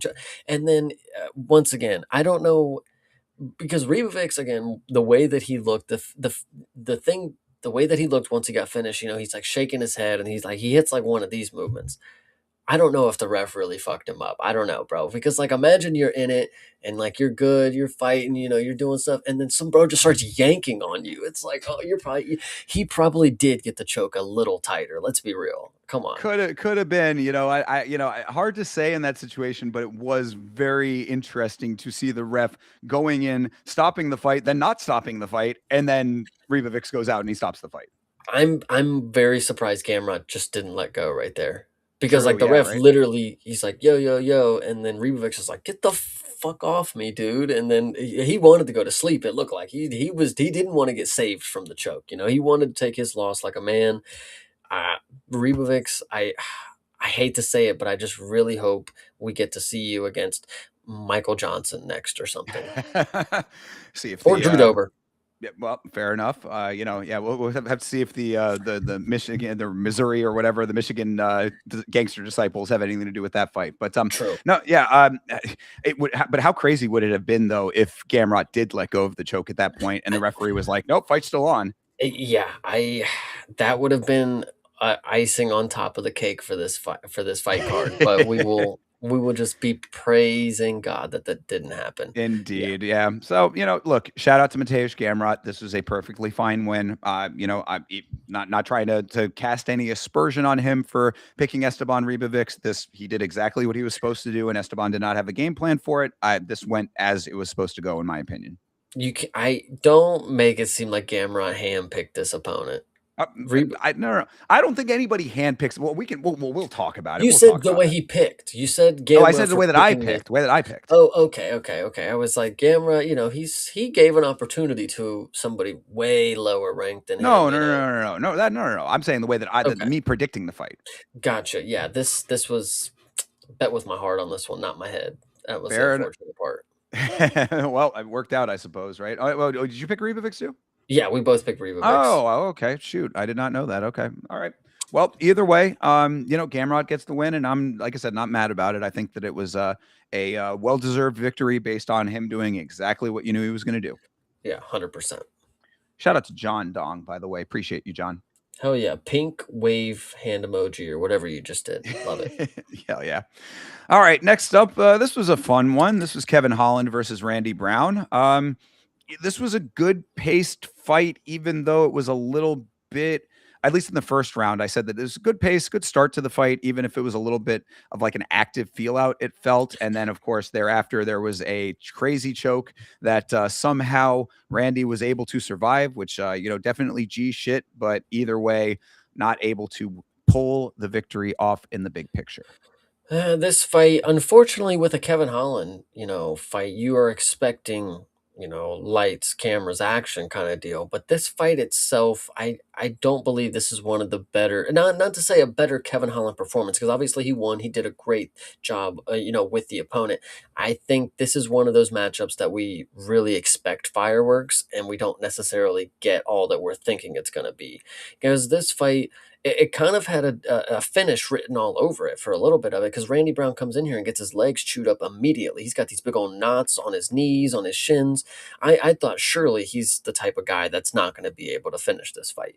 So I want to go ahead and give him credit because as much as I do not like him and he has his shtick where he talks when he's up and shuts up when he's down, he was able to tank through a lot of these low kicks and they looked painful. They looked like they was hurting and he's got these long legs, what did they say about John Jones? There's there's no room for the swelling to go, very good performance for Randy Brown to be able to continue the fight, continue losing a fight. Again, I'll bring it up, it takes a real fighter to understand that they are losing and to continue trying their hardest to get to the bell. Laying down and quitting is easy. We will definitely talk about some things later, but Kevin Holland, I was confident he'd be able to get this fight done. He has more skills. He utilizes them more efficiently, I would say. The stand-up did not look the greatest from either one of them in this fight. I think again is because it's just kind of two of the same builds and they two similar styles. The Darce choke or whatever we were getting from Kevin Holland, I was very, very surprised that Randy Brown got out of this because again, Kevin Holland, Brazilian Jiu-Jitsu black belt, I've seen him finish people with chokes. I've seen him get out of chokes that he should not. He's the only person that I've seen, you answer the phone and then again roll out of it somehow. I don't know how he does the things he does, but it makes me believe that yes, there are some extensive training in jujitsu that makes him more than just the average. So him not being able to finish one of his favorite chokes, very, very surprising to me. But again, I think I want to give more props to Randy Brown for being able to withstand and get to the decision here. While it wasn't the most entertaining fight from Kevin Holland, it's proving that he still is just willing to do what it takes to win. He wants to win fights, guys. As much as you may not believe it, if he's in Miami and he gets to smoke his 10 blunts before the card, he is going to win a fight. I'll tell you that. Well, I mean, it really just goes to what we said on the predictions, where it was like he's due for a win. So, I was okay with that to be the case. I mean, he needed the win, and this is the pattern that he keeps himself in. So the win was due, and he got the win. That's not a problem there. It is crazy. You talked about the anaconda choke in the second. I mean, Randy Brown certainly G for staying in that and staying in this entire fight. Holland's cardio is what stuck out to me, really. I mean, like his cardio really holding up throughout all of his career. I mean, Randy was gassing about halfway or just before halfway through the third round, and Kevin was still pretty fresh, moving around fresh. I thought this was a little bit more of a better scrap than maybe you're making it out to be. I enjoyed this fight decently. Striking maybe left a little to be desired. There were a lot of like single shots at range because they're both so tall. So that kind of like, but I see a little more combos and stuff like that. But overall, I was pretty happy with the quality of this fight. The one thing I thought was a little ridiculous was commentary. Just you talked about Randy Brown, being the guy that'll talk when he's up and then shut up when he's down. Well, we know Kevin Holland talks no matter what, and commentary just fucking giggling like schoolgirls, glazing the fuck out of Kevin Holland's antics. It was so cringe. He's like, "Oh, you He wants to play basketball with him after. dude, I mean, it's like, you get Joe Rogan and DC together, and it is just like it's Chuckle City, bro. I mean, and I'm not even a hater of either of them, but what I said on the watch along is that like you can only have one goofball per commentary team. You know what I mean? You get two goofballs together, and then it just becomes a goof fest, and you just can't have that. You get, you got to have Anik, and then if you want DC in there, you got to have Felder. You can't have Rogan and DC, then you end up with what we got here. And yes, the two of them just, oh man, Kevin Holland, he's so funny. Blah blah. Let's like talk about what's actually happening in the fights a little bit, guys. Like, and stop glazing this absolute nonsense. Which, of course, there's plenty more nonsense to come. Yeah, absolutely. They definitely continue the glaze fest, but yeah, this fight it didn't really do it for me, And I know Kevin Holland has entertaining fight in his blood. I just don't know if maybe it just didn't do it for me for this one. Yeah, fair enough. I mean, that's perfectly fine. It wasn't like, like you said, fireworks. I wasn't like doing backflips over it, but I thought it was fine. I'd also thought that 30-27 for Kevin was correct. I mean, unfortunate because I thought Randy put a pretty good effort up in this fight, but, Kevin won all three rounds. So 30-27 is accurate. So good deal. Yeah, you know what's crazy? So you know how they always bring up the stat Kevin Holland is the only person to have finished somebody with punches off of his back or whatever from that Jacare Souza Jacare, guy. sure. Randy Brown got finished off of punches from his back by Nico fucking Price. So somebody brought this up in my chat, and I was thinking like that is like the whole thing that they ride Kevin Holland off of. It was like that clip right there. He's the only dude to do that. Nico Price has done that to Randy Brown with punches. It's pretty crazy to think about. Well, then maybe Nico Price deserves a little bit more respect than what we were giving him before, right, Chase? Huh? I don't know about that one, chat. Let me know if this is the case. Hey, shout out to Nico. Enjoy your retirement, Nico. We'll give you the time on the mic on last week's fights. How about that? Hell yeah. All right. Well, either way, shout out to Kevin Holland. Like I said, I mean, he was due for a win. He got the win. The script is continuing to go according to plan. There you go. All right. Well, let's move on to the next one. Your featured prelim of the evening was, of course, Patricio Pitbull versus Aaron Pico, a Bellator main event as a UFC featured prelim. Madness in the Big 2-6. Chase, what did you think of this fight? Well, as we took Aaron Pico, I thought this fight was. I didn't actually know how this fight was going to turn out. This was a little harder for me to predict what could go down because Aaron Pico, I saw what he did against Lerone. But Patricio Pitbull, I seemingly forgot that he's just a counter striker. He just sits on the back foot and is just wait to drop these big bombs. And for the first round, I actually was believing in it. I was like, fuck. I'm an idiot. This dude, he has the power to knock people out. And if Pico gets confident, which it looks like he's kind of gaining confidence, he's gonna walk right into one of these big punches again. And surprisingly, round two, Aaron Pico turned the fucking temperature up, and this dude went crazy. I mean, round three was is awesome as well, but Aaron Pico put on. I mean, Pitbull is a decent fighter. I saw, and actually, unfortunately, let me make a great comparison because maybe this is going to speak a lot. Pitbull is the guy who made me realize that Yair Rodriguez has a potential for a good fighter. I saw the good fighter in him, but that's because Pitbull does nothing and just gets punched, basically. Aaron Pico, I saw the potential against Lerone, but I think maybe I'm also being a little clouded here. He got the style against somebody who doesn't fucking do anything. He just stands there, backs up, and he's waiting to, but Pico gained confidence, which I don't want to say is a bad thing. It kind of looks like it still might be a bad thing because he walks into some shots. I mean, he granted he took some shots on the chin and he ate him from a very powerful striker. But Aaron Pico gets very confident and he gets a little too up close and personal because when he's ready to go, when he's locked and he's fluid, he's really on the outside. He's popping really good combinations. But then you start to see him kind of loosen up, and then he gets cracked, and then he has to like lock back in, kind of deal. I really I I really like Aaron Pico. The record does not show that I think he's a better talent than what we're believing. He's a lot bigger for the weight class than I feel like people are gonna, acknowledge. Like this dude probably could go up to 55 very easily. But I think in this matchup, we're looking at Patricio Pitbull. So, I mean, it's kind of a shorter kind of guy. There's one thing that I want to talk about specifically with Aaron Pico, and this is, the post-fight little scrum meeting, whatever you want to say, when they go back. He was talking about the knockout with Lerone.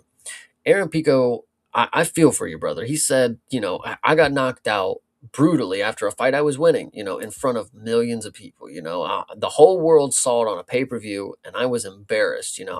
I was at a low point. That was like the most embarrassed that I've ever felt in my life, kind of thing. And he's been knocked out before. He's been finished, but he truly believes that the time that he has been finished he's just been caught, in bad positioning. It's not necessarily because his chin is glass. People want to make the jokes, and he sees them. He doesn't like them, but hey, he's out here to try to prove you guys wrong. He's not, glass chin. He's just somebody who has made mistakes and got a little too overzealous and then got caught. And I still see the overzealousness in this fight, but I think his chin held up. Let me just say that because he was catching some shots from Pitbull, but he looked like a very good fighter once again. I really liked Aaron Pico in this fight. I liked him in the fight before for the first round that we got. I think it's kind of funny that he called out Lerone for the rematch, but who am I to say? It's Yeah. good deal though. Aaron Pico's a really fun guy. I like this. He did another thing, and then I'll let you go because he didn't get an actual post fight, thing with Joe Rogan. He was like, "Man, I've always dreamed of being in this moment right here. I always wanted to get a win in the UFC and talk to Joe Rogan, and I didn't get to do that. But so here I am, and it's still good. So it was pretty funny. He's a pretty down to earth guy. I really like him. Aaron Pico's True. cool. Yeah, well, get a finish, and I'm sure you'll get that at some point, right? Yeah. The last thing, he trains in Morocco. I don't know if you knew this. Well, somebody brought that up in the chat. Actually, I believe it was Rick Allen. Shout out to chat legend Rick Allen. But he had brought it up in the chat, and I did not realize this. I don't know exactly what that means because he was saying that the King of Morocco himself is apparently somehow involved with Aaron Pico's training. That's how it is over there. So like when in the Moroccan team, so like Nurdiev and fucking Nasrat Hakparas and probably Rahiki. I'm pretty sure it's like the prince, I believe. I don't know if it's the king or I don't know what it is, but he like oversees the gym or whatever. He Well, just like puts a fair. shitload of money into it. I'm Yeah, pretty no, no. sure that's how that works. That I'm not disputing, but how did Aaron Pico get involved in any of that? Is he of Moroccan descent? I don't know if he I, has. I've always been curious because he is American, but when I look at him with his facial hair grown out, I mean he does kind of look like he might be from another ethnicity Yeah. mixed in somewhere. So potentially Moroccan, or he's just a part of the club and they've brought him on just like some other people. Like Nurdiev, he's Moroccan, but I don't know if he's 100% or if they brought him on or wherever. Oh, Rahiki, of course, from New Zealand or whatever. And then he goes to and he's trained in Morocco as well. Well, So he's definitely of Moroccan descent, but yeah, I mean, so yeah, it's an interesting note. I mean, shout out to King of Morocco if he's helping these fighters out. I guess I don't know too much about Morocco, but I cool, good deal. Oh God, Nav with this great point. Yes, at the end of the fight, Pico was playing the Oh, long con I'm gonna here. I'm gonna get to that. Oh, Yeah, go yeah, ahead, yeah, go for ahead. sure. So yeah, so but no, I wanted to agree. I mean, I thought the Pico looked really solid in this fight, but of course, it is against an aged pit bull at this point, so it's hard for me to like 100% come around. Also, we do have the what you had talked about with like CT was is like kind of hypercritical of Pico and was saying that he's got really low fight IQ. He'd taken some bad knockouts in Bellator to guys who may not have been of the same caliber. All of those things. I'm seeing some of those elements, and I do have like a level of agreement with some of that. But really, I mean, time will tell, once he gets back against another higher level fighter. And that's what I had said to CTE's criticism. I had said, look, I will grant you that maybe this performance against Pitbull does not give us the full story. I will withhold my judgment for the next fight. But within this fight, which we are talking about here, I thought that Pico looked really solid. I mean, like aside from the one shot in the first round, which was really the one that sticks out the most to me, where Pitbull just landed the solid straight to Pico's nose. That was the one that opened the cut on the bridge of his nose. Aside from that, I thought that Pico really got himself into a pretty good flow state. And like you said, there are times where he had to kind of like shake himself out and get back into it based on him taking some damage. So really, I mean, like if I would say anything, it's work on your strike defense. That would be the main thing that you need to do because he's a seriously credentialed wrestler. I'd said that coming into this fight. I was like, anything that I had seen of him in the past certainly did not scream fraudulence when it came to his wrestling acumen. And I believe that still to be true. I mean, anything that I've seen wrestling wise was pretty solid from him. His boxing has gotten really nice, except for the defense. So if he can work on the defense, I think that there are the makings of a pretty solid, well rounded fighter here. And it showed in this fight. Will it be able to show against a higher level competitor? That remains to be seen, and that will be what hopefully we will see in his next fight. But this is what allows him to get that next fight. So I had nothing negative to say about Pico in that regard. Pitbull, I said actually, I thought was a better competitor in this fight than we have seen him in other fights because he was more dynamic in this fight than usual. I thought it was nice to see he wasn't his normal mannequin self out there, just waiting for things to happen. He was actually trying to initiate a little bit more. Commentary had said, he acknowledged that he needed to be a little bit more first, a little bit more tenacious in his fight. And I said, that actually showed. So it gave Pico a little bit more adversity. I liked all of that aspect of it too. He dropped Pitbull as well. I thought that this was a nice showing for Pico. I did too as well. I think what'd you have to say about the ending sequence where Oh, well, I was Pitbull? going to get, I thought you had something you wanted to interject, but yes, I no, Go ahead. Yeah.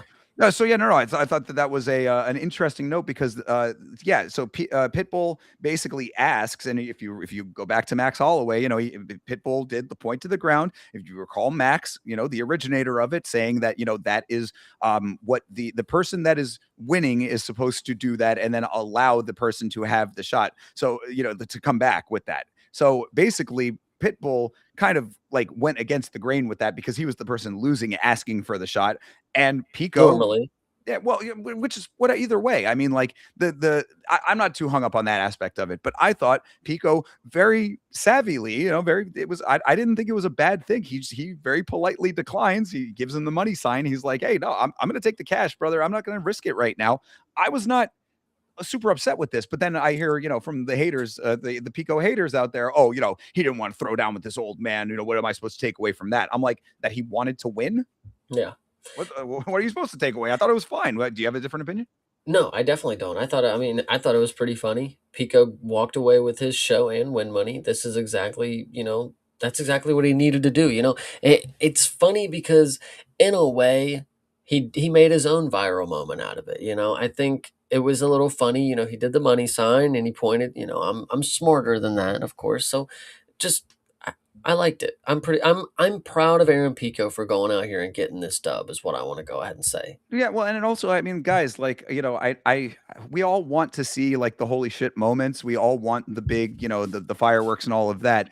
I cannot fault a fighter for going out, winning decisively, and then not wanting to throw all of that away potentially just for you guys to have a crazy moment. You know what I mean? Like the fighter's got to be the one navigating his career. The fighter's got to be the one looking out for his own self-interest. Would it have been cool? Sure, it's always going to be cool if they throw down at the end of the fight like that and just throw caution to the wind. But I'm not upset that he didn't, I guess is what I Yeah. would want to say. The last thing that I want to say is about halfway through the ass whooping that we were getting from, Aaron Pico to Pitbull, I realized, man, 37-9. Pitbull has been around for a really long time.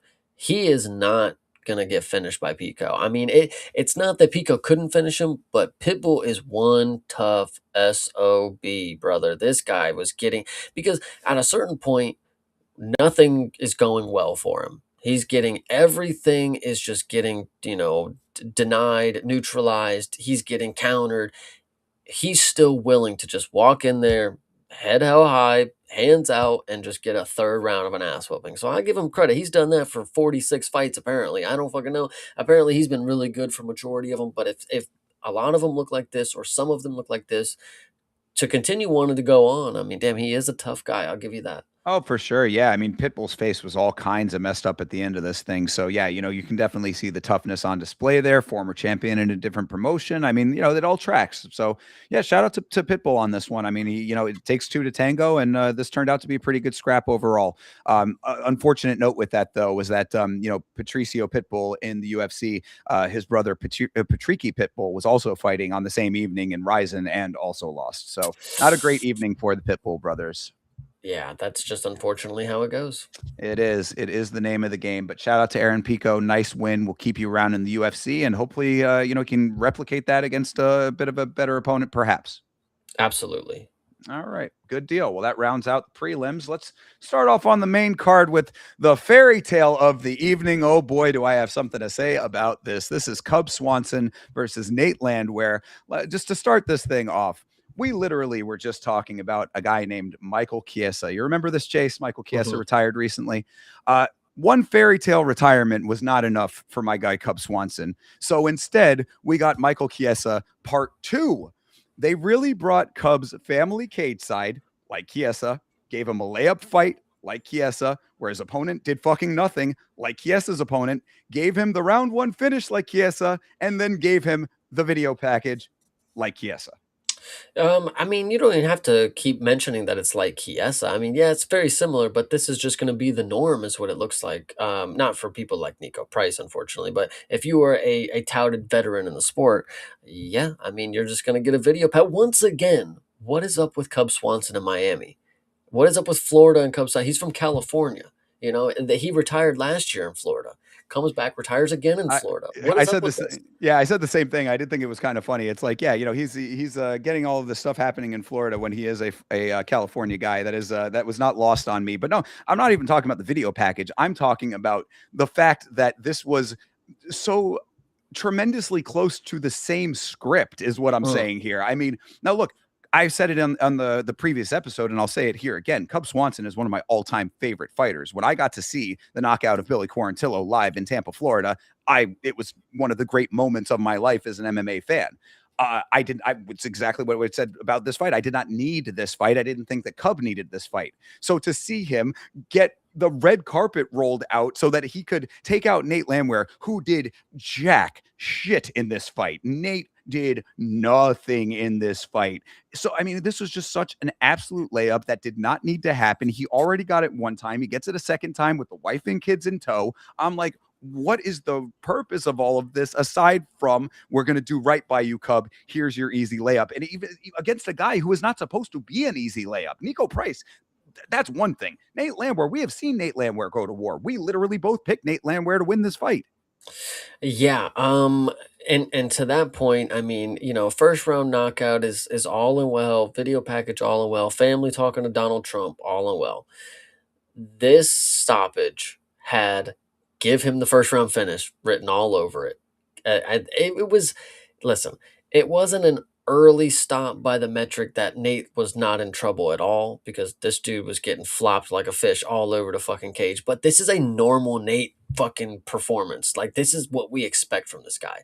So the fact that he wasn't necessarily knocked unconscious and he was still continuing to go, I'm pretty upset because we have all these opportunities. You know, when you see people, and we talk about they give special privileges to fighters who have been here. He's been here long enough. You know, he's a warrior. You got to give him that little extra moment to work for it. They didn't give Nate that shit at all. They ended this shit. But this dude was on his fucking feet by the time they ended it. I mean, it's just unfortunate.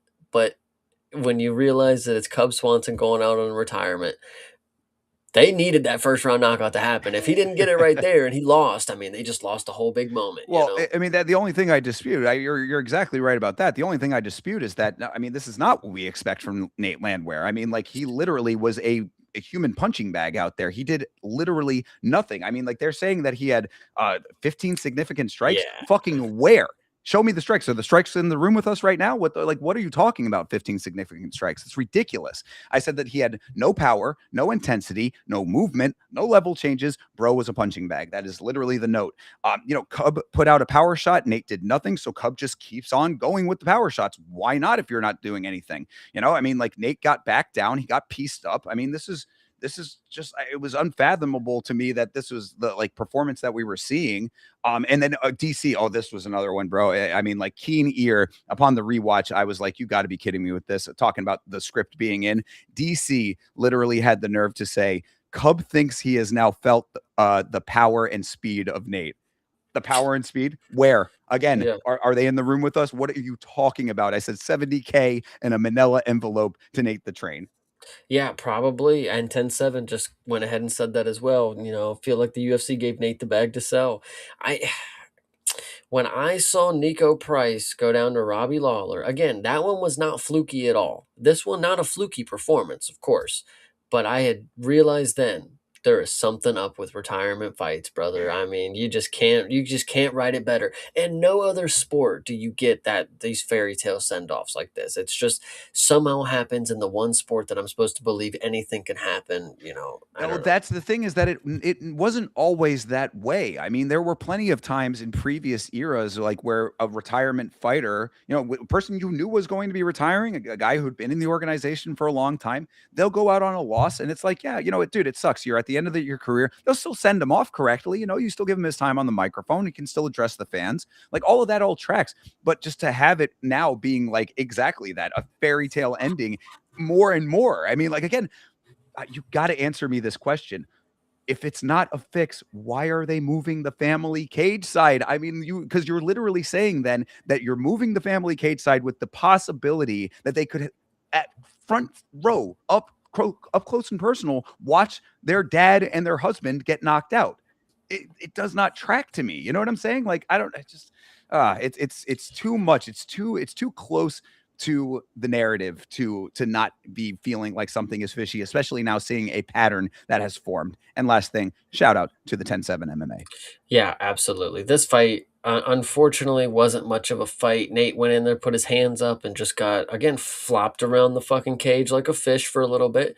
While it was early and he could have continued to get his ass whooped, um, it's what we got. It is the send off that we got for this card. I mean, who's going to be next week? I don't know, but we will soon find out. Yep. And, like I said, one of my all time favorites. So, congratulations, Cub. You got retirement part 2, and both of them going out on knockout victories. So, yeah. See, for somebody like me, it just sucks because I saw the Billy Q knockout and it's like, damn, that's a really crazy way to go out. That is one hell of a way to go out. That's your fairy tale ending. But then when you see this shit, it's like, man, what the fuck was that? You ruined a good send off retirement for real. Imagine that. And I was the one saying, coming into this fight, you could potentially be ruining your whole fairy tale the other way. But now it's ruined for you in the good ending.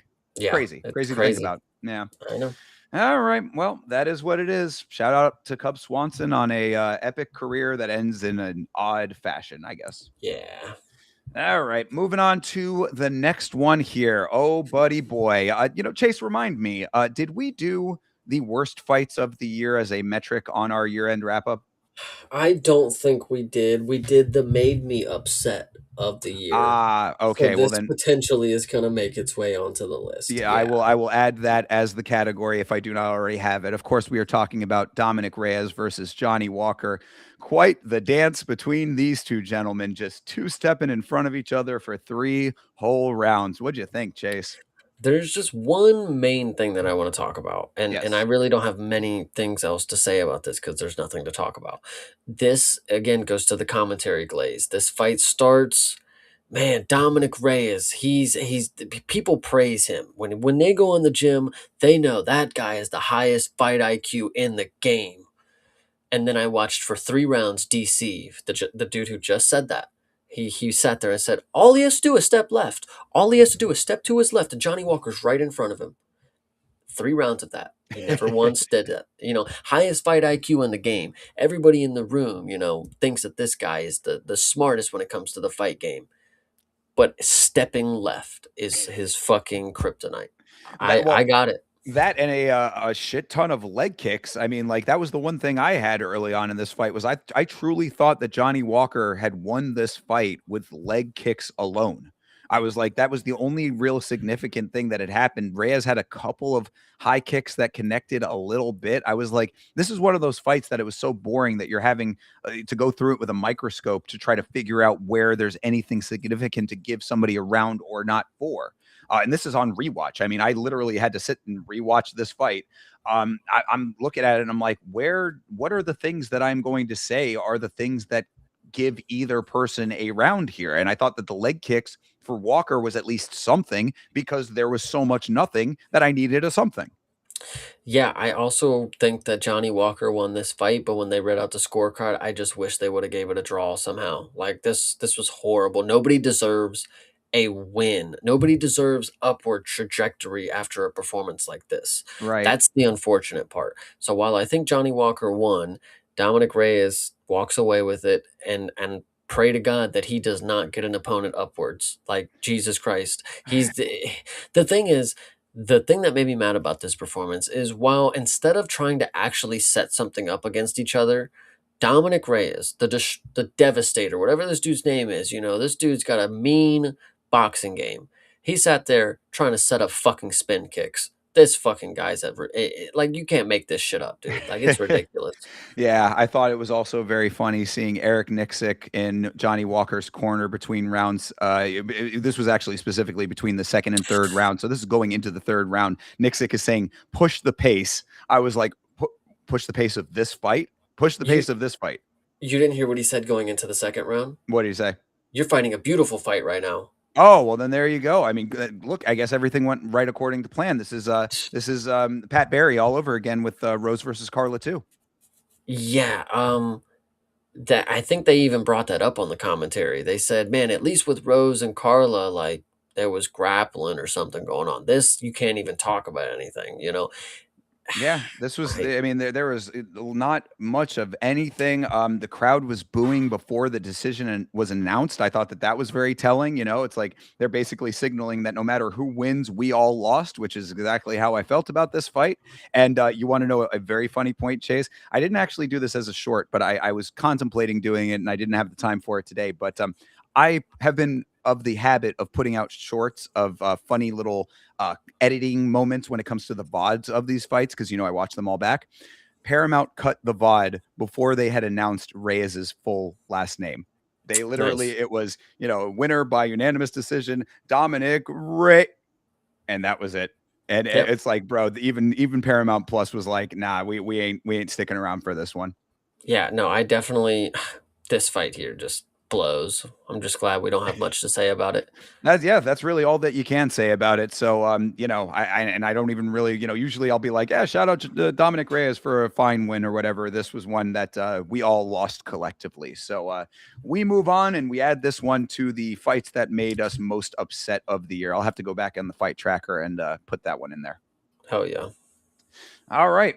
Well, up next is potentially the exact opposite: Curtis Blades versus Josh Hokett. Now, I mean, we have not gone over the whole Josh Hokett rigmarole with his characters and all of that stuff. If you want to touch on that, we can. I don't really like have all that much to say about it in this instance. There probably will be some type of video or something going over that at some point, I would suspect. Um, Suffice to say, I am not a fan of Josh Hokett, and I also do not think that he needs to do the antics that he presents before fights. Obviously, if this is the level of fighter that he is in the fight. That being said, in the fight, he kind of lived up to the things that I thought were the truth. I said, sadly, the things I thought about Hokett that were true actually turned out to be correct. He is fast. He's got power in his hands. His wrestling is good. His chin is also good. And his cardio is at least above average at heavyweight. Sadly, with all of the antics, it makes it a very tainted image, but he does appear to be somewhat of the real deal. I will agree with you. As somebody who is also not really here to talk about the antics outside the cage and or in the cage, we will bring up, some of them, of Sure. course. But I think it's unfortunate that the confidence doesn't seem to be there, And obviously, that sounds crazy, but you gotta hear me out.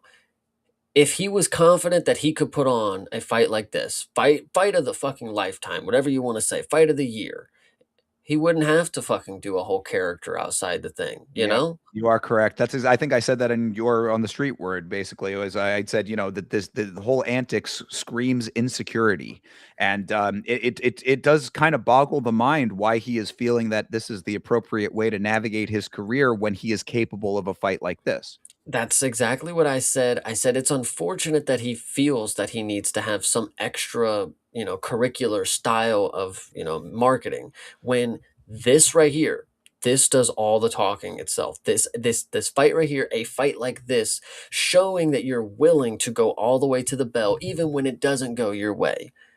That is that you did all the talking right there. You didn't need all the other stuff. All the other stuff, it could even go out the window if you continue fighting like this. We could disregard it and just not even talk about it. You can continue to do it, and I just don't even care if you continue to fight like this. That's the main thing. It comes down to what you do in the cage. And I think Josh Hokett, again, lived up to a lot of different things. Maybe there were people out there who believed that he wasn't going to be anything, as crazy. He did show cardio, fast hands. I will say this, and just to critique, just to make sure that he knows that he's not, the shit. For somebody who is potentially a power puncher, you landed 181 of them things on Curtis Blades. I mean, in my mind, you probably should have finished him. As bad as it got in this fight, you probably should have finished him. The thing that I will say about Hokik, which is most impressive. Now, again, when you go to the in-ring in cage antics that he has. There was two different things. Obviously, he's flipping the middle finger, which he did it a couple different times. A little storyboard. If you want to go to the pro wrestling mindset that he has, I think that was a decent little thing. If it was in a ring, sure, but in the cage, there's no need for it.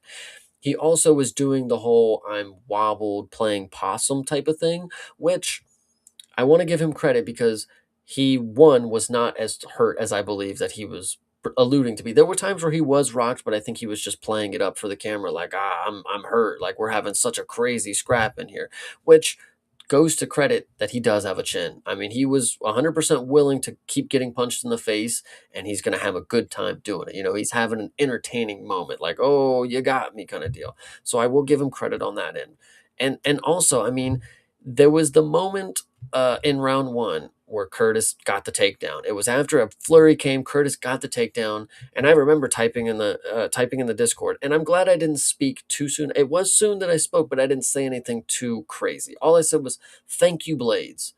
He gave us exactly what we needed to see out of Hogan. He didn't win. Obviously, it was a little close. I'm of the assumption that you're not supposed to judge the blood that comes in round one every single round as the damage towards somebody. So it was a lot closer of a fight than maybe the judges gave kind of deal. And we already knew who they were going to give it to when it was close.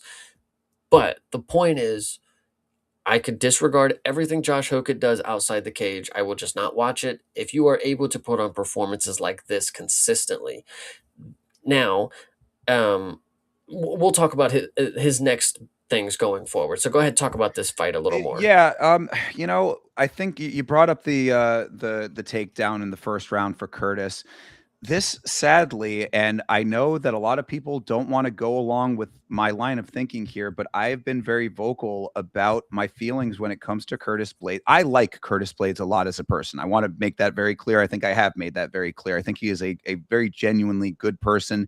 He also has a pronounced stutter that he has overcome. That's an affliction that has been a hindrance in his life. He is, I think, a very solid at his core individual. But I cannot get around the fact that he is praised so highly in the heavyweight division as an elite wrestler when I've always called it phantom wrestling. I said in this fight, Curtis is phantom wrestling on full display. No flush takedowns. I mean, he did have him down on the ground, at least on his knees. He gets the back control, and then Hokit is able to just stand the fuck up.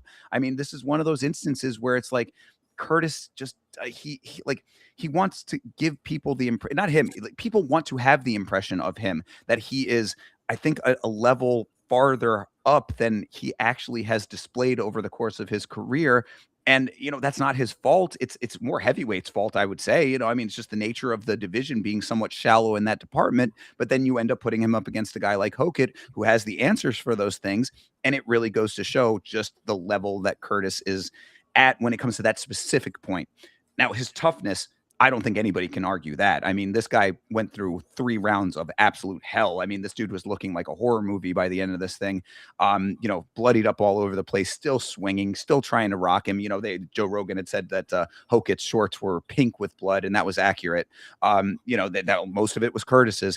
So I got to give him a lot of credit for having the will to win, even in adversity. Kind of the same note you gave about Randy Brown, like that was on display here to an extent. There were moments earlier on that it was a little bit closer, but I think over the course of this thing, it became very clear that Hokit was going to be the one winning. You don't agree with that? Oh no, it became clear that he was going to be the one winning because they were going to give it to him if it was close. But I personally, I mean, I Well, watched why? this. So hold on a second. Why do you say that? The UFC has listen, they have an entertaining prospect, so to speak. This is a guy that's going to get them clicks.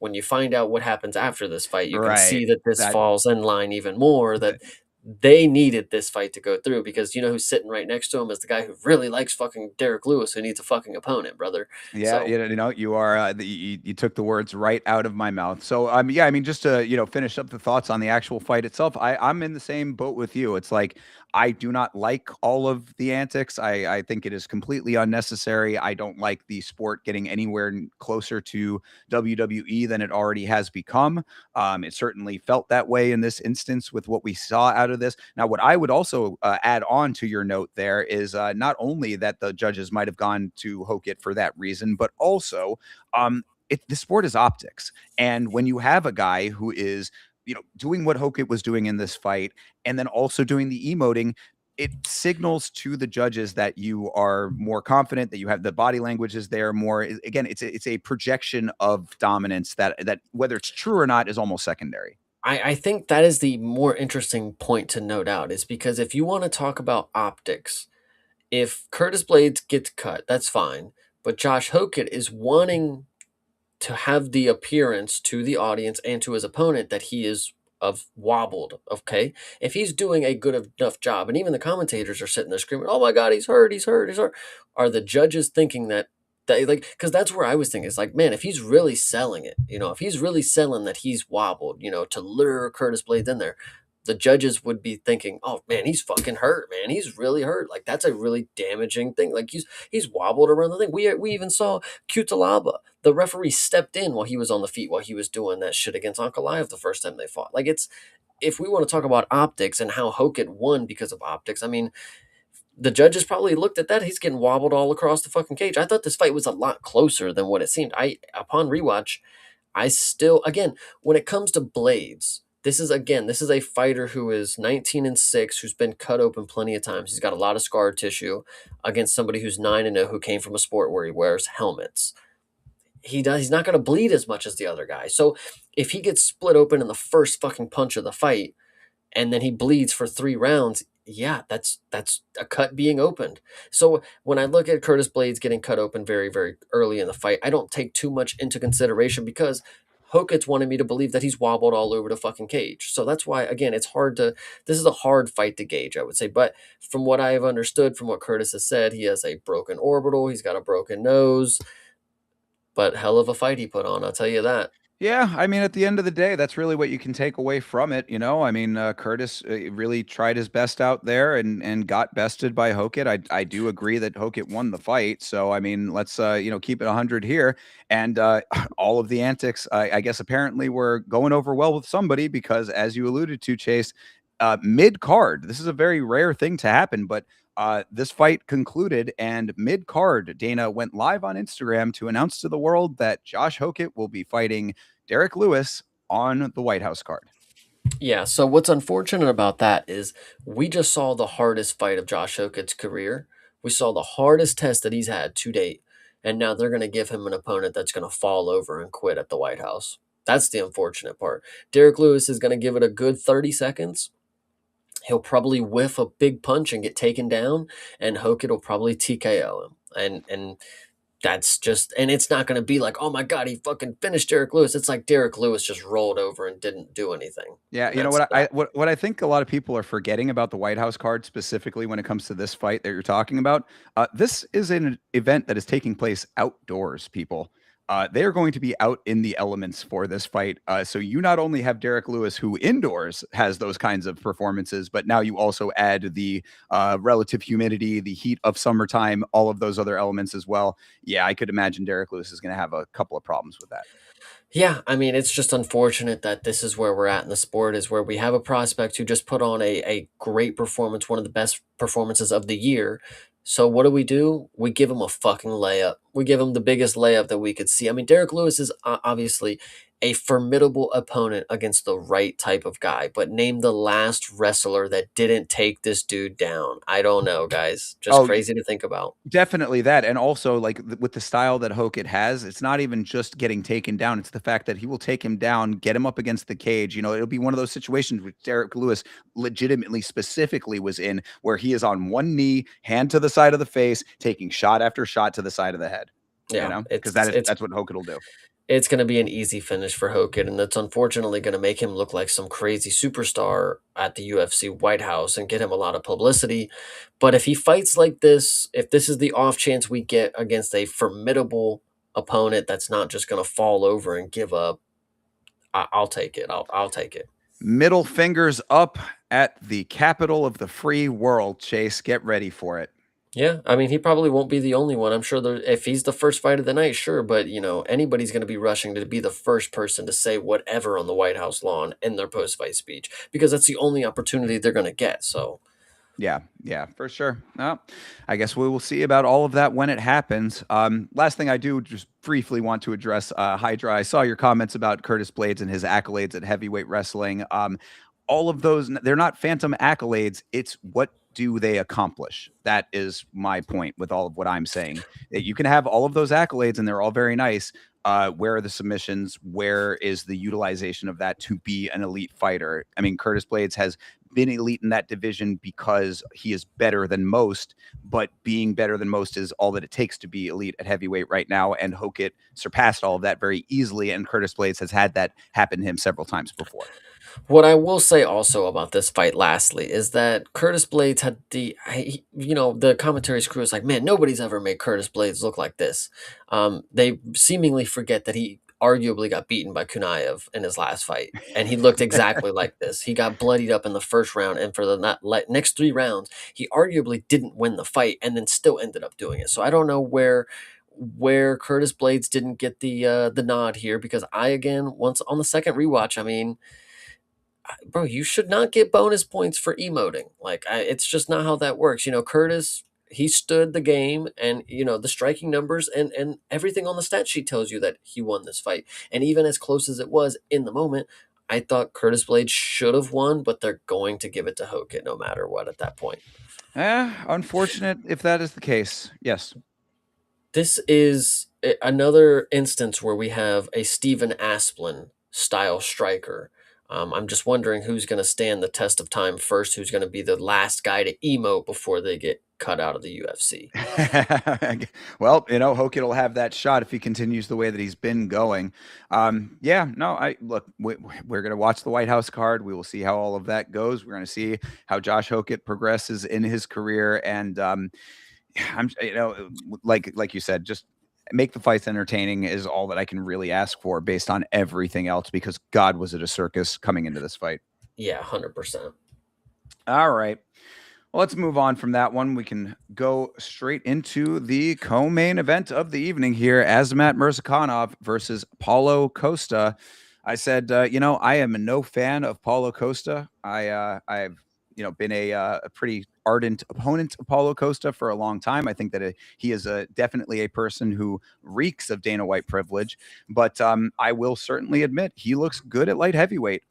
He doesn't have to miss weight as much. I mean, the weight misses are not going to be as much of a problem. And obviously he can hang with light heavyweight power. So, maybe it's a good fit for the guy. I I just don't know why the narrative is like, oh, at light heavyweight, he looks stellar. It's like, guys, he looks the exact same that he did at middleweight. He No, does. no, no, no, no, no. No, he was Go not. ahead. No, because I'm saying, I mean, dude, you take again, I always go back to the Strawn Strickland fight as like the touch point for all of that. Like, if he had done the things that he did in this fight against Sean Strickland, it would have been a lot more of a competitive fight that would have been like, man, maybe Paulo really is about that life. But I mean, like, he was not doing any of the kicking that he was doing here, it felt like. I mean, he really was laying on some nice power kicks in this fight. Bad example, because I'll remind you one more time that one judge gave 4 rounds to Paulo Yeah, Costa well, in one that judge is fight. a fucking moron, though. So I mean, Hey, like, what do you? I, It doesn't prove anything to me. But the point is this is the same Paulo that we've seen before, in my opinion. I think this is the exact performance that we've seen from him, just at a different weight against an opponent who's undersized for light heavyweight. True. He's fat, he's fluffy, sure, but he's not a towering figure that could, destroy Paulo at range. Paulo is a very rangy striker who sets up feints, and yes, he does obliterate people with his kicks. But guys, I feel like I just knew deep down this Azmat Mirzakhanov dude just wasn't really it. I get Kevin James from Here Comes the Boom vibes from him. I just cannot believe him sometimes. And what he did against Rakic, I was like, there it is, boom, okay, cool. He did something that I did not believe he was gonna do. And against Paulo has this secret hatred for fat people. I don't know if you guys knew this, but he fights different against somebody he doesn't like and calls him fat. But either way, he did nothing different, I thought. I think everything was exactly what he normally does. Asmat just is a person who never, unfortunately, from what it looks like, never seemed to face adversity in his 16 bouts where he had finished 14 of them. It just unfortunately doesn't seem that way because for what I saw, now let me give you the caveat. About halfway through round 2, Paramount just stopped working for me. I'm streaming and I have no issues going on, I'm talking to people online, Paramount just doesn't want to work. I come back, in the 3rd round, right before the finish, and I get to see Mirzakhanov, briefly block a head kick. It didn't land flush. It was just a little brief kick, and then he falls over. And then I honestly have no idea what I'm supposed to believe. I was told that Paulo was chewing him up with that kick at the beginning of the 3rd round. And if it's true, that's fine. If he broke his arm, fine. But did you need to fall over like you're concussed? I mean, I don't know. Like it's not that he fell over like he was like falling out of it. It's like he fell over in the all right, I'm done fighting. That's what It- it was. Yes, he like fell over as in I am out of this fight. It's a done deal. I'm cooked. yeah, it's unfortunate that that's the way it goes because you have somebody who's 16-0, who's a decent level prospect because he just jumped into the co-main event, but then you find out that he's and I hate to say it this way, but a finish like this, it leads you to believe that he's never had to show the true heart and grit that he's really about, because an arm break is one thing. We've seen people who get their arm broken from arm bars and they continue to fight. It's one thing. A concussion, getting knocked unconscious is another thing. But it unfortunately looked like he hurt his arm. If that's really what happened, I don't even Well, know if the arm was broke, whatever so the case yeah, may be. well, let me at least illuminate that a little bit because shout out to CTE. This is another one that he kind of called.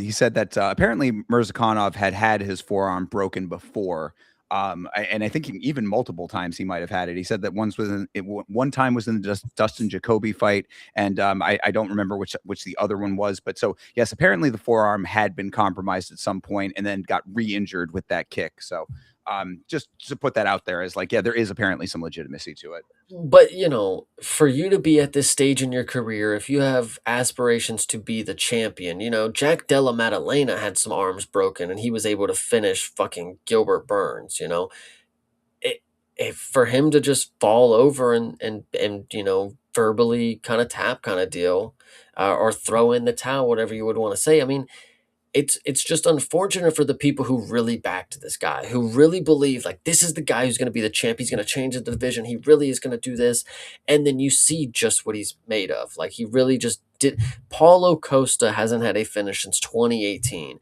Enters a new division, and you're the undefeated prospect that he finishes. It just says a lot about you, man. I don't know. Yeah, no, I mean, I will certainly Mm. admit, I was never like super, super high on Mirzakhanov, but I definitely like thought that he had the makings of someone who could beat Paulo, who I saw against Sean Strickland. Now, what I will say to that though is that Paulo, I think, followed my number one rule in this fight. This is another reason why I think that this is a different Paulo than we've seen before. He was first. He came out the gate hot. Azamat was trying to play catch up from the jump of this fight. Like Paulo like set the tone early on in the fight, like what you were talking about earlier. Like he came out with a point to prove here, and he kept that consistency. Also, I think that being at light heavyweight, not having as hard of a weight cut, he was able to keep the pace a little bit better since he didn't have to worry about his cardio as much. Now, you'd think the extra weight would be the problem with that, but truly, with a guy who misses weight so often, there's another one. Joe Rogan in the post fight says, you're a big light heavyweight. It's hard to believe you were making 185. He wasn't. So but that's my point, is that it's like, okay, now he's in a more comfortable weight class here. It's more natural to him. He's able to keep his cardio while also having the power. And on the other side, Mirzakhanov, his biggest flaw, like that's, I think the bigger point to me was not necessarily that Mirzakhanov looked like he had never faced adversity. It was more that he didn't have very specific fight IQ elements that you think someone in his position would have. His number one biggest flaw to me was that he was not cutting off the cage early to stop Paulo's evasive maneuvers, because the Paulo from Sean Strickland's fight, that was all it was, evasive maneuvers all around the octagon. So, I mean, like, Paulo was able to not only have his evasiveness, but still get the power shots as well. That's a deadly combination if you're not going to be throwing haymakers back, or if you are, not having them being comboed. That was another note for Mirzakhanov. Never put together combos at all. Always single power shots, which always meant that he was basically pulling back the pressure every time that he had Paulo hurt. There were times Paulo was hurt in this fight. I mean, he had him, it wasn't like crazy. He wasn't like knocked out and had to claw himself back to life, but like he definitely had him hurt at one point. I remember distinctly Paulo kind of going back into the cage after a shot. You have to keep the pressure on, and if you're going to be doing single power shots, you're basically saying, okay, stop start. I have to set up the next one. It just was not a game plan that lent itself to this type of fight, and that's where the fight IQ aspects were a little bit at play for me. So this certainly left a lot to be desired about Mirzakhanov. If you want to call it a fraud check, I think that there probably is some legitimacy to that, being an undefeated fighter. I don't know if I'd necessarily go as far, but I just talked through the things that were the standouts to me. And Paulo on the other side, a veteran fighter at this point, did everything correct to counteract all of that. It's unfortunate. You get to the top of the division, somebody enters this division, and he hasn't even won a fight in however long or whatever you want to say. Actually, he just beat Kopylov. That's right, but he hasn't been on the best streak. I mean, Kopylov's another example of a dude. Just Paulo can beat a guy like that, is what it seems to be. Mirzakhanov at 16-0. It is clear that he has just never faced a lot of different variety of people. He probably was running through a lot of his earlier competition, and Rakic, it seemed like a little bit of a hand-picked kind of, I don't know. I mean, Rakic kind of isn't really that tough of a guy, it seems, as well. Well, yeah, I mean, Rakic, you can't really say it's handpicked if Rakic was at the highest parts of the division, though. You know what I mean? You're right there. You're right. But still, but no, but I agree. I mean, I'm the first person to say that I never thought that Rakic was all that. So I mean, like, it made sense in the moment there too. It's all tracking based on what we're talking about now in hindsight, but like, yeah, you're definitely right. I mean, Mirzakhanov certainly, showed that there are dramatic flaws in the game, and when Paulo comes in fully, fully hydrated, fully, in complete package form, there is a decent fighter in there. That's why I kept harping on the kicks. I mean, Paulo's kicks, he kicks very fast and he kicks very powerfully. Obviously, powerfully enough to break a compromised arm. So, I mean, shout out to him for that. As much of a hater as I am, I have to acknowledge like the legitimacy of him like at this division looking better. So they were questioning whether he was going to stay at light heavyweight. I was like, bro, if you have any sense in your brain, you'll stay at light heavyweight, especially this current light heavyweight crop that we are in. True, 100%. Yeah. And so I think the last thing that I have to talk about with Paulo is his post-fight interaction with the president of the United States. He jumps over the cage, which should be fine. This is not allowed, by the way. I said this with Michael Chiesa as well. You don't just get to leave the cage, guys. You don't just get to do this. We are not running a circus. And But and then SAC is fining you, even well, Florida, whatever. The commission is going to fine you for this. good, they need to. And so anyway, he jumps over the cage. He goes right to the president, which isn't it crazy that when you watch like an NBA game, there's just like random Secret Service people just like standing there watching to see if like I guess somebody pulls out a fucking gun. I don't know. Like if LeBron James is on the court, they're backing him. The president of the United States is just at face to face with the most lethal killers in hand to hand combat, and imagine if Paulo just like grabbed his hand and just headbutt him, like there was nobody would have any say about it. But the fact is, he goes over, he shakes the president's hand. The president tells him that he's a very handsome man. He's one of the best looking men that he's ever seen. He's a great fighter. If he wants to come back to this island that his buddy owns, and he can, shit like that. Yeah, I believe the exact quote was, "You are too handsome to be a fighter." What does that even mean to another man, brother? Like, It is certainly an interesting thing to say with your full chest. Yes, it is. yeah, absolutely. I cannot believe it, brother. Yeah, so the president of the United States pulled out all of his stops on being a little something. Charles Radke was in the back like, "Yo, this is not my president." Like, what the fuck? Jeff Molina was on Twitter being like, "That's my president." No, I'm just kidding. Hell yeah. Anyway, yeah, no, there's certainly odd moment there. It's always a little bit odd when the president is at the events in general. I would say you certainly see a lot of interesting, you learn a lot about certain people that you might not have known before, and maybe you learn a little bit about the president that you didn't know before. Yeah, absolutely. I wonder what, I don't know, brother. That guy and his plans, his devious plans with Paulo Costa. Everybody just be aware. I don't know. I'd rather have those devious plans than what's going on in the other side of the world. But True. either way. All right. Yeah. Anything else on this fight? No, it's unfortunate that Mirzakhanov just, I don't know. It's just unfortunate. Shout out Paulo. Yeah, yeah. And again, even as a Paulo Costa certified, legitimate Paulo Costa hater, I have to admit he won this fight handily. So shout out to him. There you go. And yes, 10-7, we are, of course, coming to the main event. And I know how upset this is making you. If you are leaving, all I say is answer your DMs. Hell Anyway, this is the main event of the evening, though, people. This is Yuri Prochazka. This is Carlos Ulberg. This is for the light heavyweight championship of the world. I mean, I don't know if we have to go through the details to know exactly what happened, but we're going to. Chase, what did you think of this fight? This fight is unfortunate. It's once again just one of the things that happen in this sport. They say this sport unexpected things can happen. The most unpredictable sport is what this is, and that is definitely true. What I would like to say is that this is just a case of destiny. A lot of people, we have our own paths in life, and there's things that you're going to accomplish that you don't know yet. Carlos Ulberg had a lot of faith in himself to be able to accomplish this, but I don't believe that he knew that he was going to have to do it the way that he did. And the fact is that when push came to shove and he was fighting for the biggest opportunity in his life, and he knew that he was unable to finish the fight is what it was going to be. I mean, hindsight is 2020, but the fact of the matter, he probably wasn't going to hobble around for the rest of that fight. So he knew what he had to do, and Yuri on the other end obviously made a mistake. We could talk about what the case may be, what he says, what other people are saying about it. The fact of the matter is, the chips came down and Carlos Ulberg caught a shot on Yuri and dropped him with a hook shot, and that was really the end of it. The fight got stopped perfectly. It wasn't early, it wasn't late. Yuri was clearly going unconscious. It already was by the time it was over. Ulberg was on a bum knee and pulled off almost the impossible is really what it seemed to be, because nobody gave Ulberg the credit that he was expecting. And even myself, once I saw the injury, I got upset saying, we have a fight ruined from an injury. The fight is not going to be as fun anymore, is because there's an injury on one of the ends and somebody's going to be able to obviously take advantage of that.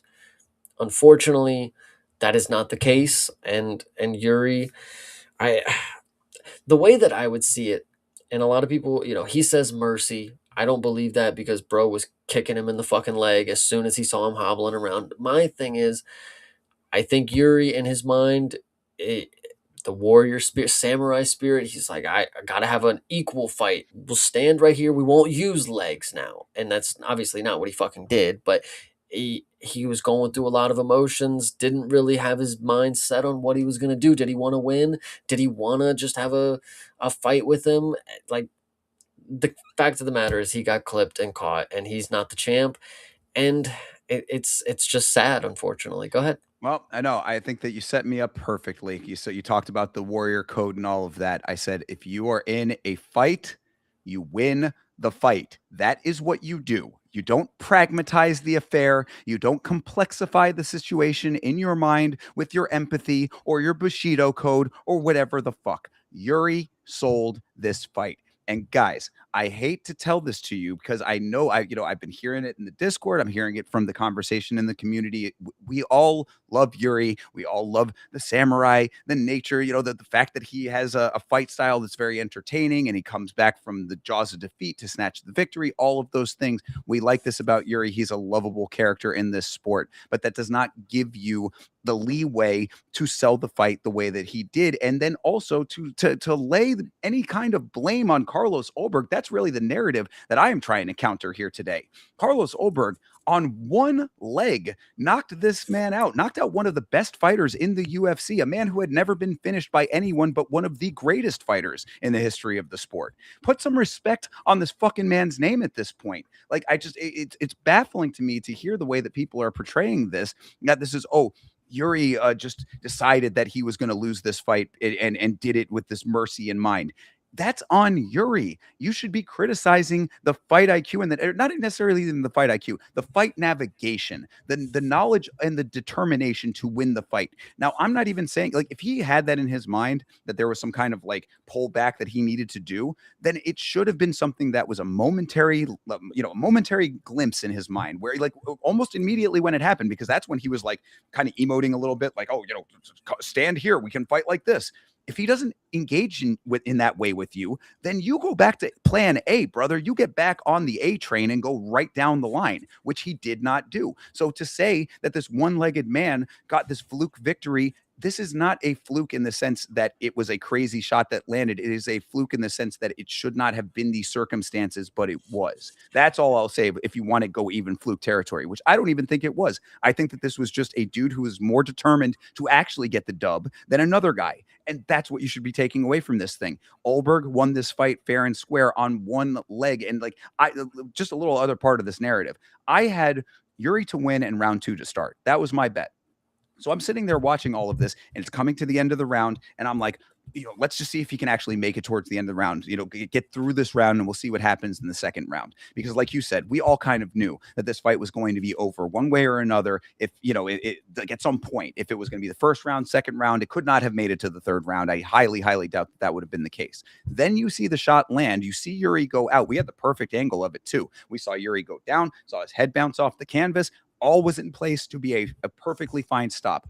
That being the case as it was, I do not think that you can lay any blame anywhere than solely and squarely on Yuri Prochazka in this case, even if you are a fan. I agree. I think one thing that I'm adamant on is in what makes this whole situation sticky, and really why I don't want to play both sides of it, because yeah, Ulberg was compromised and Yuri was stupid. But that should not take away from Ulberg because he won this fight fair and square. This is even more fair and square than a lot of fights are.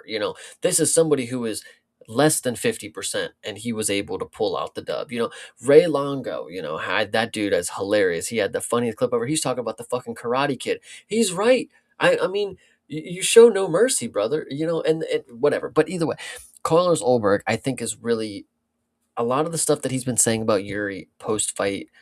I don't love it, but he did say one thing. He was like, Yuri made the mistake. I know personally, I would not have given him the same benefit. If he was hurt out there, I was gonna go get that fucking belt. And I can't say that he's wrong for saying that, like, I mean, that's the way that you have to be the greatest, somebody posted a clip. It was like, this is all Yuri had to do. And it's the fucking Gamrot versus Fazeev fight. Fazeev blows his fucking knee out and just falls to the mat. It's like Gamrot just runs around the fucking cage. It's like, that's all he had to do, brother. All you had to do was just kick him in the leg and just run away. Like, I don't know. It's just crazy to Oh, think legit. that, Yeah, I uh, mean, think back to Khalil Roundtree versus Jamal Hill. A fight like that where basically Jamal Hill got injured early on and was very stationary, and Khalil just stayed on the outside and picked him apart that way. There's plenty of different paths to victory that you could have done and still maintained your warrior code or whatever. I mean, like like again, I put all of that out of my mind, dude. How deep into your own bullshit are you? Like yeah. you're obviously buying your own bullshit a little bit too hard, dude. You're selling yourself out with this samurai stuff. Your job in this fight is to win the fight. That is what you are here to do. If you have this code of ethics, that's all very well and good, and I think it's very respectable that you are an honorable man. But you are tasked with one thing to do, and it is win. Ulberg is completely right in that quote that you just said. This goes back to, why, when people, they can get away with fouls. We saw Paulo, we didn't even talk about it. He poked Mirzakhanov in the eye, got away with it. If you are not playing to win, I mean, you're just not fucking doing it right. If Yuri's gonna be too fucking nice in there because he doesn't want to leg kick TKO, he deserved to lose, unfortunately. I mean, if you weren't gonna come out here with the intention to beat your opponent until the referee says that you are done, uh, you did not deserve to win the belt that night. I hate to say it, but I don't know if Yuri just is at a point in his life where he's too mature for this game. I don't know. It's just crazy to think. I mean, that's certainly one way to look at it, being too mature for the game. Mature to a fault, I suppose.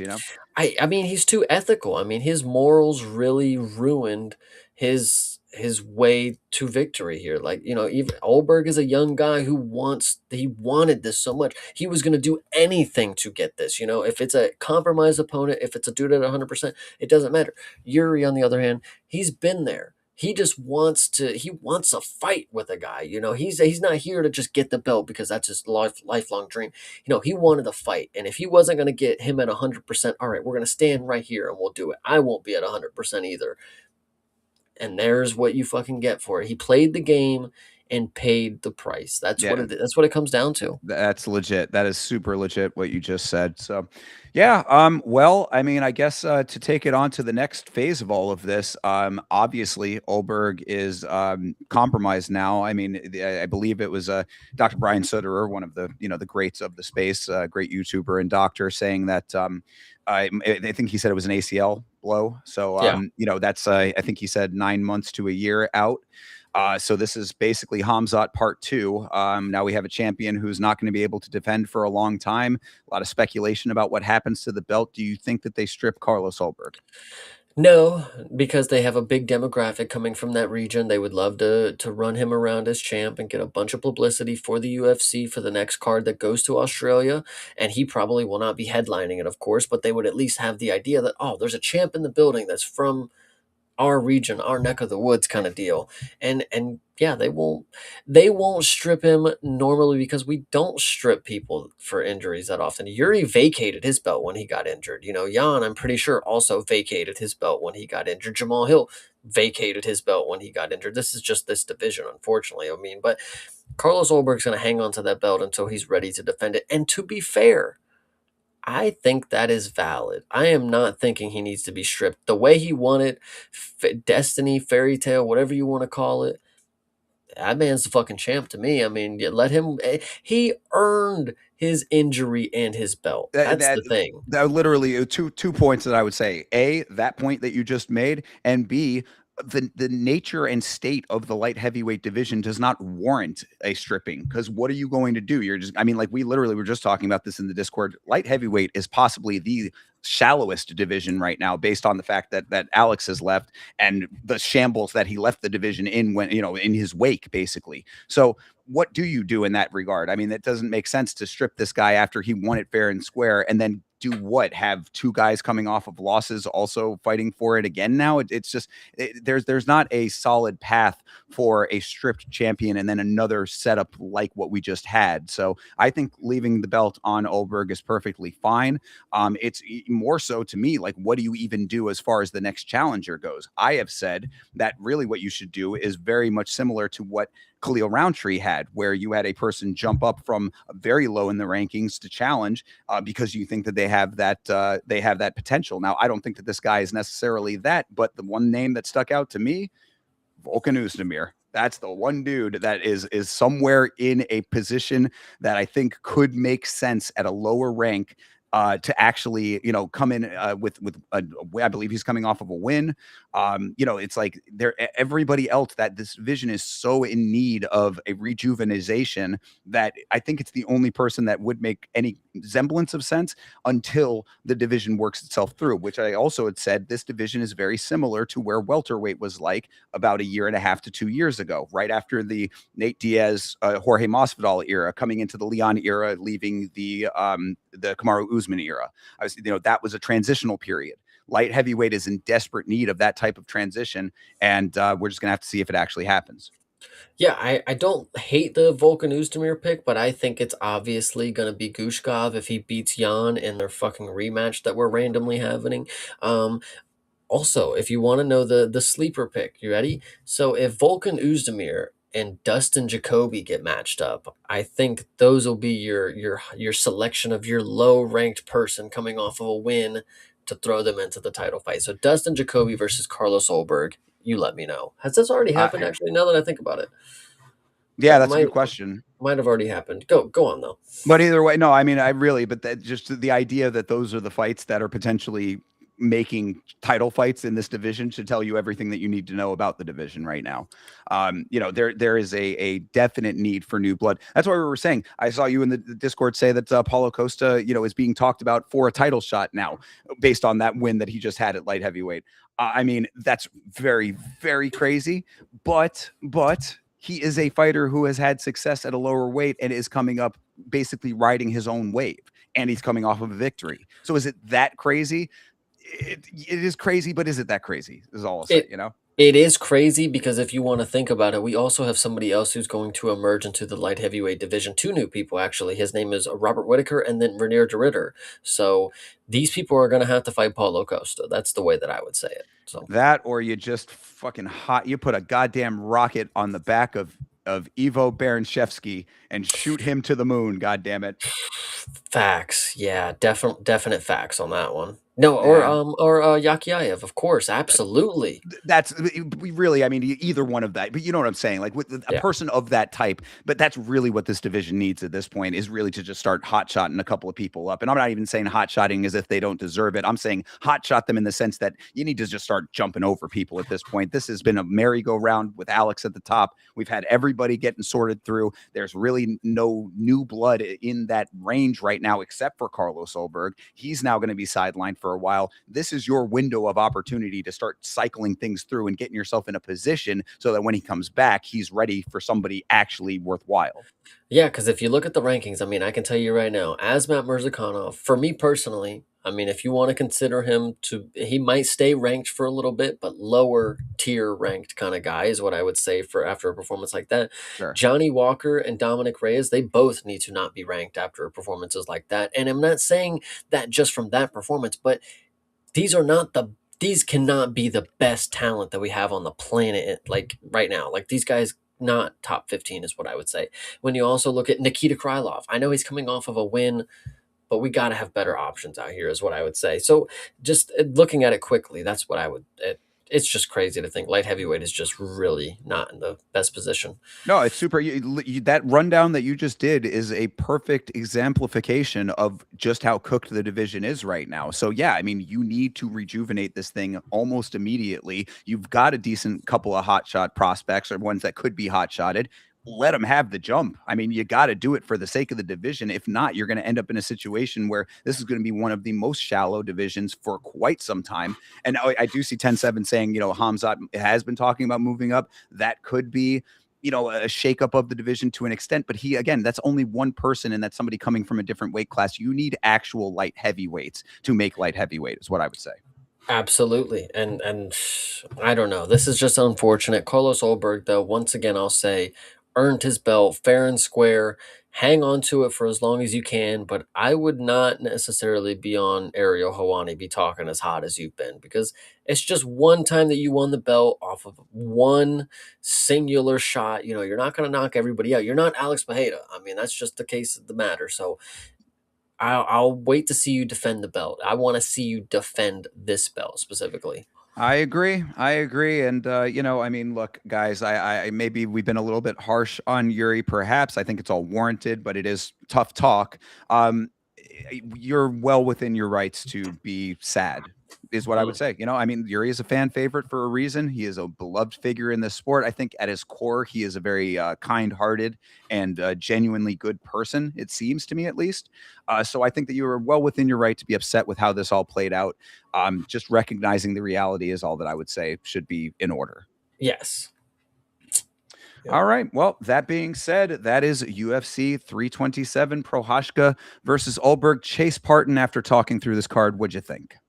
It was not as good as I feel like people have been boasting it to be. It was a fun card. It was definitely an entertaining Saturday, but it does just get filed into the list of other entertaining cards that we went through. I don't know if I'll ever forget the ending of it. But that's just the name of the game. Sometimes you have favorite fighters and they don't win them all, and that's the better part. Some of the most entertaining fighters, they don't win them all, and Yuri is always going to be one of those guys. But it's just unfortunate the way that it happened. Yeah, and I know that the Yuri loss puts a little bit of a damper on the fun of everything. I thought that this was a fine card. I really think that if the level of quality is somewhere around a 7 consistently, that's not bad. But it would be nice to have some 9s and 10s in there every once in a while, which I feel is part of the reason why the watering down of the across the board is how we've gotten to at the UFC. I'm not mad at this card. I thought that there was some fine stuff happening here. There was definitely entertainment to be had. Aside to the main event with a fan favorite getting fell. Uh, it- Fine. Again, really like the things that I get hung up on are the things like the Chris Padilla fight. Stuff like that really stands out and bothers the hell out of me as a person who cares a lot about fairness in this sport. But as far as the actual fights go and the fighters themselves, this was a perfectly fine way to spend a Saturday night. Hell yeah. All right. That being said, then, well, Chase, before we move on to our predictions, then, do you want to go over our fight picking here? How did we do as far as predictions go? Yes. So you had gotten out of the 12 fights, I believe is what it is. Let me double check. Correct. 1, 2, 3, 4, 5, 6, 7, 8, 9, 10, 11, 12. Yes, you had gotten 1, 2, 3, 4, 5 correct, with the caveat that you did pick Chris Padilla, but it was overturned to a draw. Can't I count had, it. yep, I had gotten 1, 2, 3, 4 correct.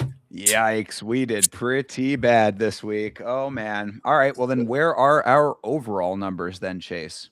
I am at 92, rounding in on 100 this week, potentially, if I have a really good week, and you are at 78.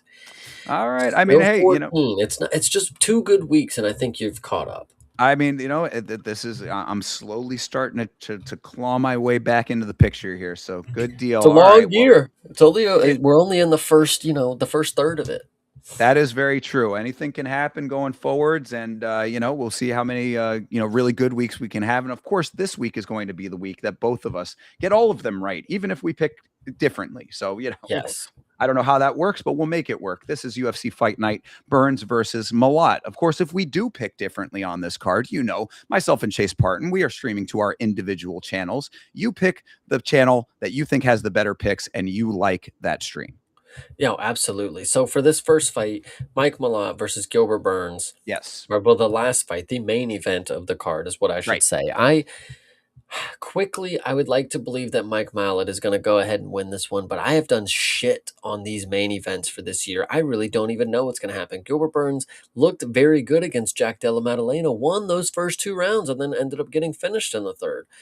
Mike Malott probably should take this one. God damn, why would I mean, I'm if he loses, I wouldn't feel that stupid because it's Mike Malott. He normally fucks some shit up somehow.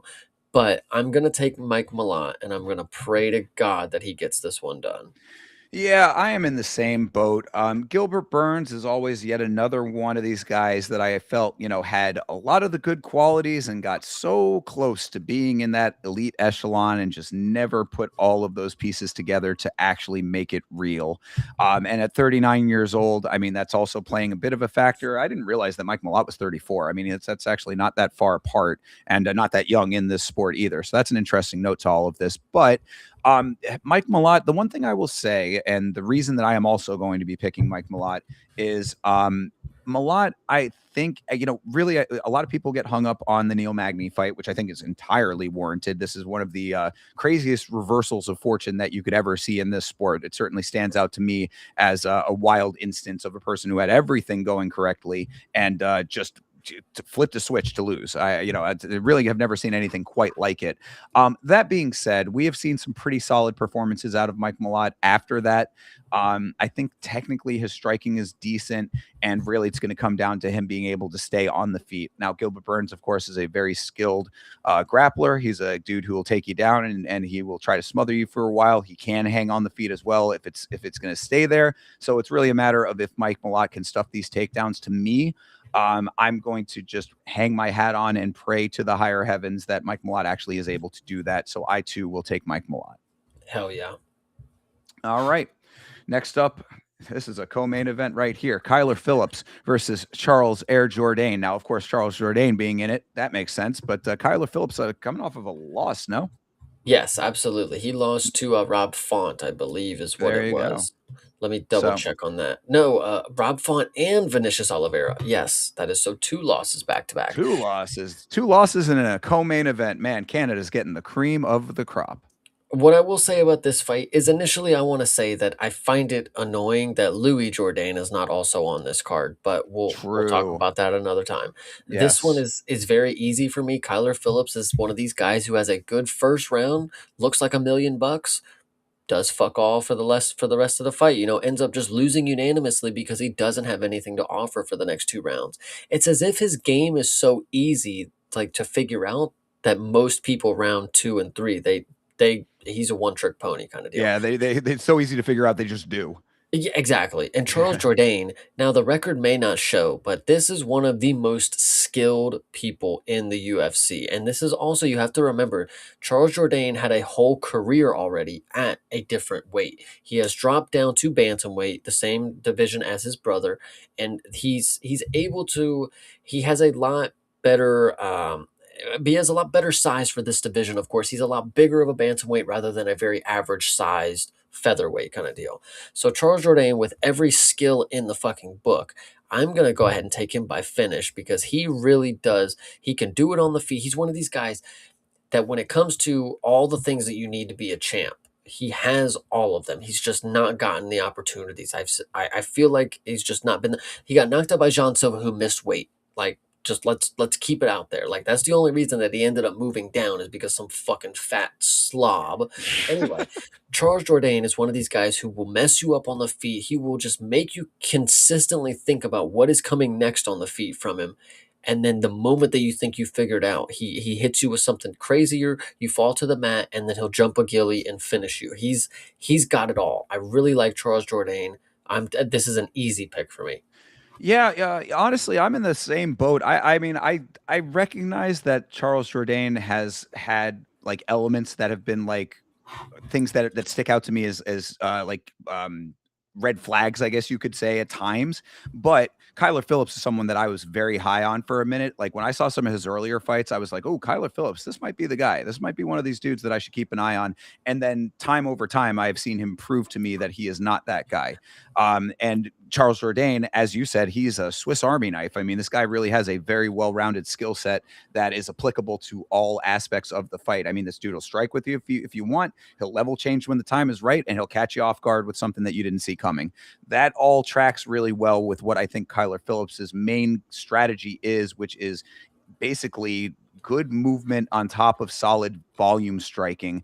He doesn't keep that pace, and if he does, like you said, it's a solvable puzzle. So I think for those reasons, I too will be taking Charles Jourdain in this fight. Nice, love it. All right.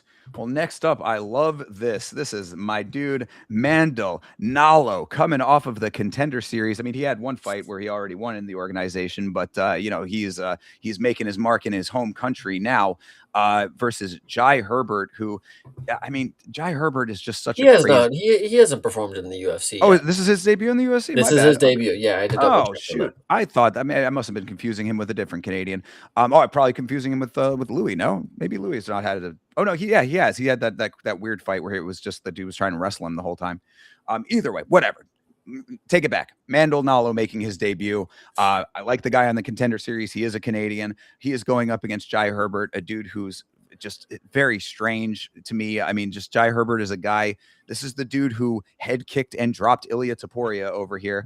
Hmm. And he still just never seems to have figured it out. I don't understand Jai Herbert. He is a very complex enigma to me. But whatever the case may be, my dude Mandel Nalo goes out there and he puts on these performances where he puts his entire heart and soul into these things. Like he really wants to win. This is another older guy. This is a 36-year-old man. I mean, granted, Jai Herbert 37, but still, Mandel Nalo is like he's aware that he is an older prospect. He is aware that this is the brief window of time that he has to operate, and he wants to take advantage of that time, doing it in the home country. I like Nalo, and also he looks like Rafi from the league. So gotta love that too. Shout out to Jason Mantzoukas.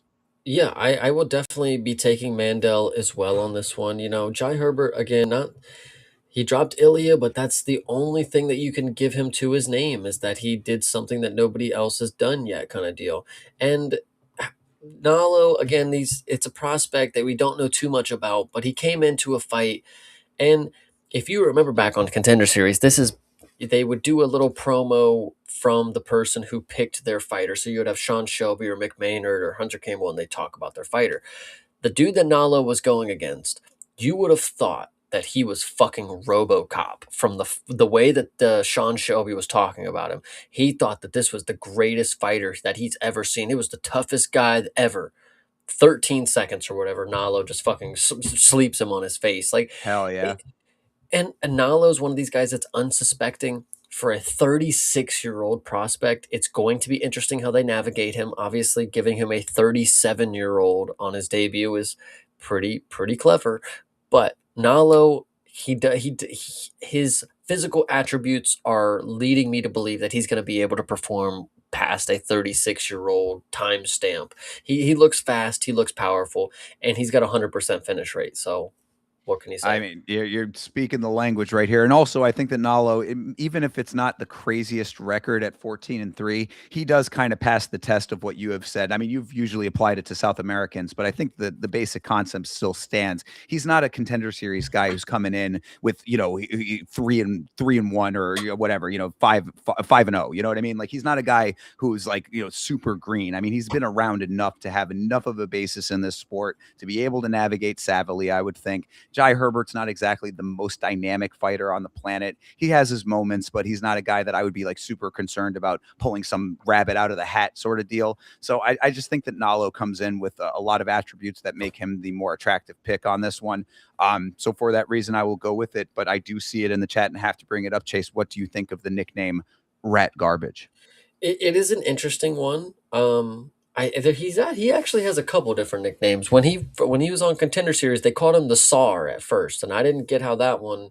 I didn't get that one, but Rat Garbage is pretty fun. I like that one. So Yeah, I think the czar. I think maybe speaks more to his heritage, which I don't know what it actually is, so I'm not going to speculate. But yeah, rat garbage is fun. So mhm, if you want to be that, he's got a good personality too. He's like kind of one of those guys that you want to root for. Not that that should be why you pick. I'm just saying that in addition to everything, he is a kind of guy that you'd want to have a beer with. He seems pretty fun. So hopefully he can get the job done. We'll see if he can do it against Jai Herbert, who has been around for a while, but is still only 13-6. 13-6, not a great record for being around for a while.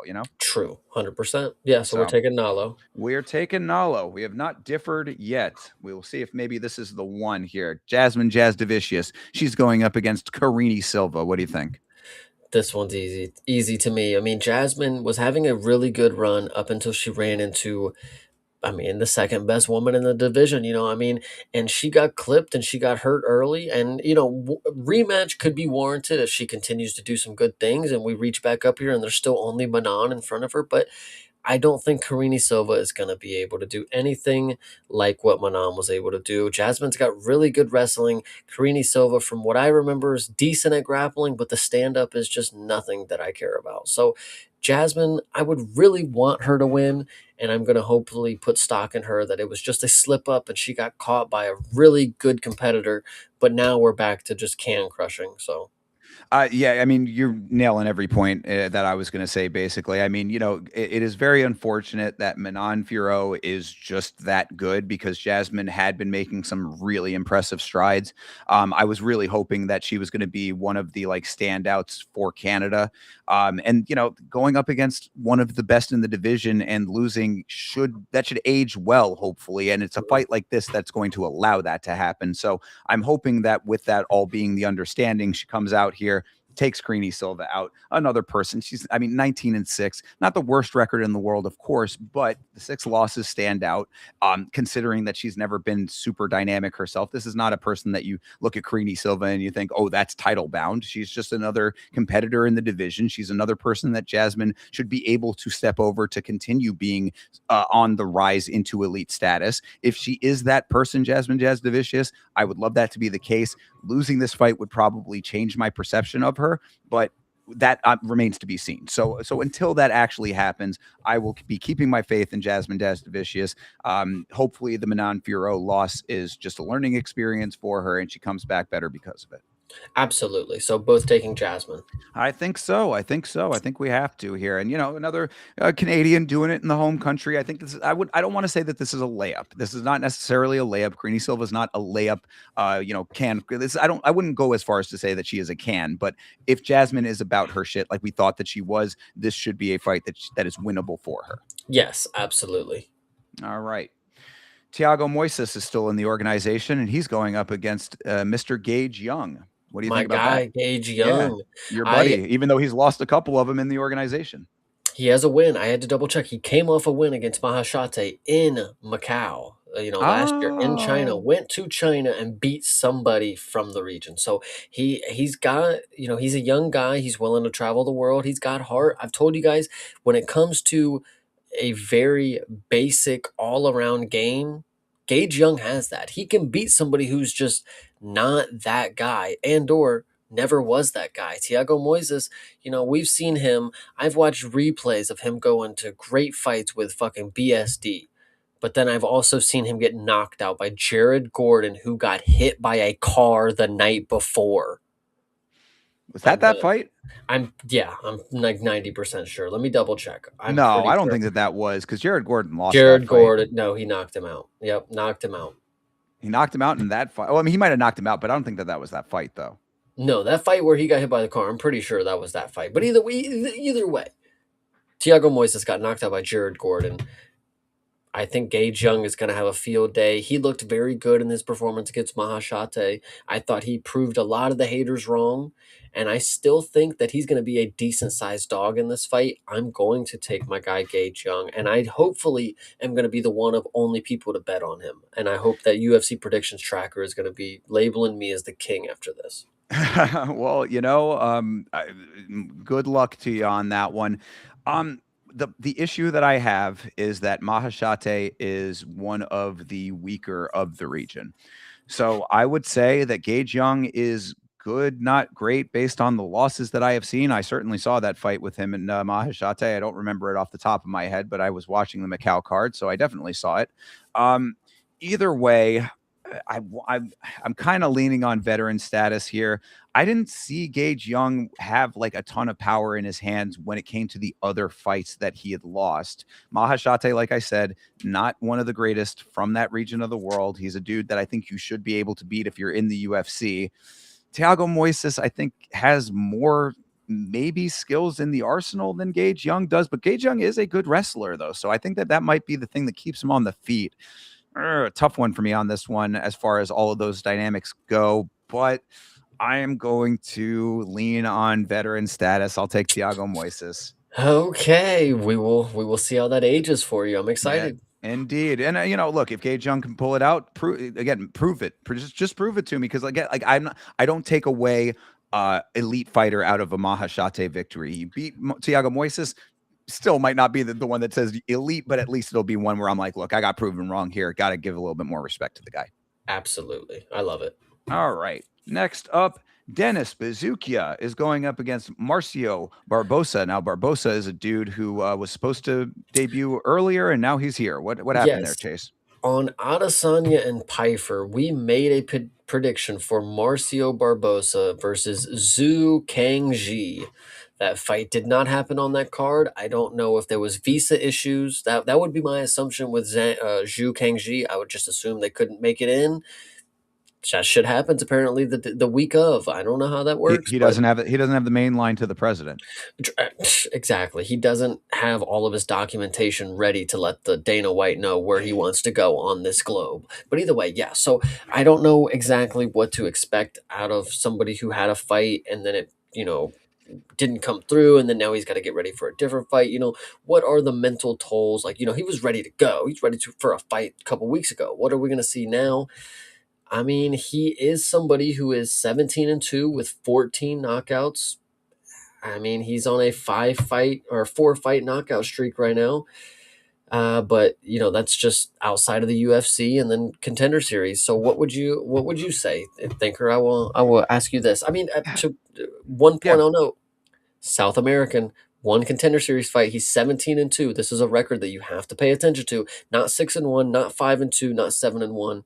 This is a guy right here. Just saying. that yeah, no, and it does track. Bazukia is a dude who is very tough. I do like Dennis Bazukia's fight style. I think that he's kind of gotten a little bit of a bum situation a couple of times with some judging, if I'm not mistaken. I want to say at least, because he's 12-6, or excuse me, 12-5, and I don't think that he is necessarily as like poor as that record might indicate to some people.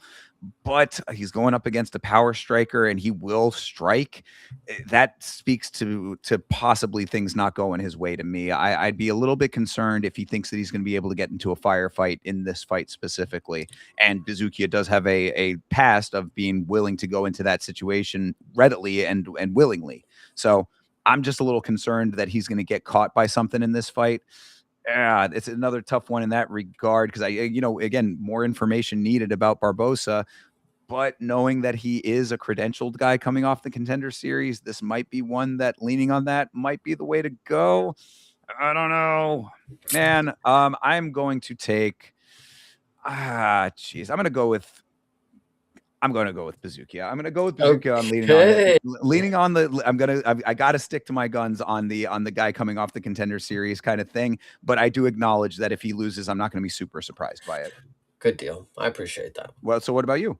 Oh no, I'm gonna take Marcio. Yeah, for sure. I'm gonna take my South American guy with a lot of experience. I think it's gonna pan out. The people in South America, they seem to be talented enough that beating them is good experience. Is the way that I would say. We talked about Azmat Mirzakhanov. 16-0, or we talk about Bekaev. It's like these guys get regional wins probably because they're just on steroids and beating up lower level competition. But a lot of the times when you look at some of these guys' records, like they've beaten each other, a lot of the times. So like Caio Machado, do you remember that guy?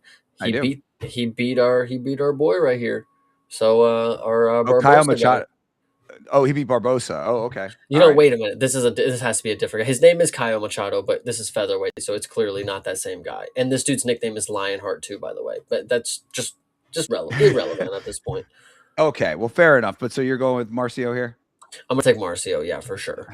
All right. Well, I got to stick with it then. I don't know. I'm very torn on this one because it's like again, it's like I can't feel too bad for my picks when I don't have the full data set. You know what I mean? Like Right. that's always what I got to fall back on. So I know enough about Bazookia to know he's a tough enough guy, but I am kind of nervous that he's going to get caught.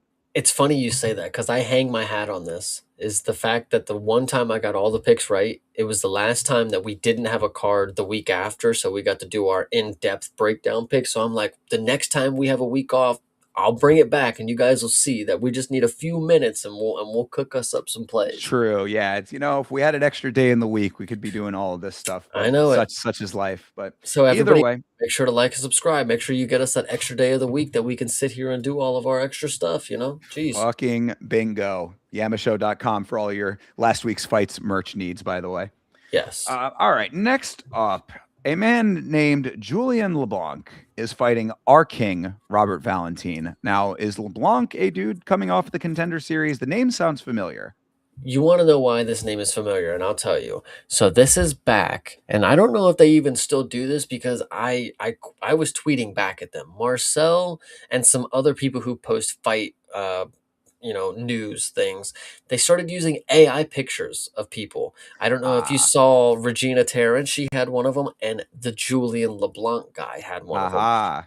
So I know what this dude looks like from a rough AI sketch of him kind of deal, but I don't know anything else about him. I know that he has no wins in the UFC. He has not stepped foot on the Contender Series, and he has two regional losses already. So, So why is he here? Because he's Canadian? because he's Canadian, because he is Canadian, brother. That sounds about right. And Robert Valentin needs a free win, maybe.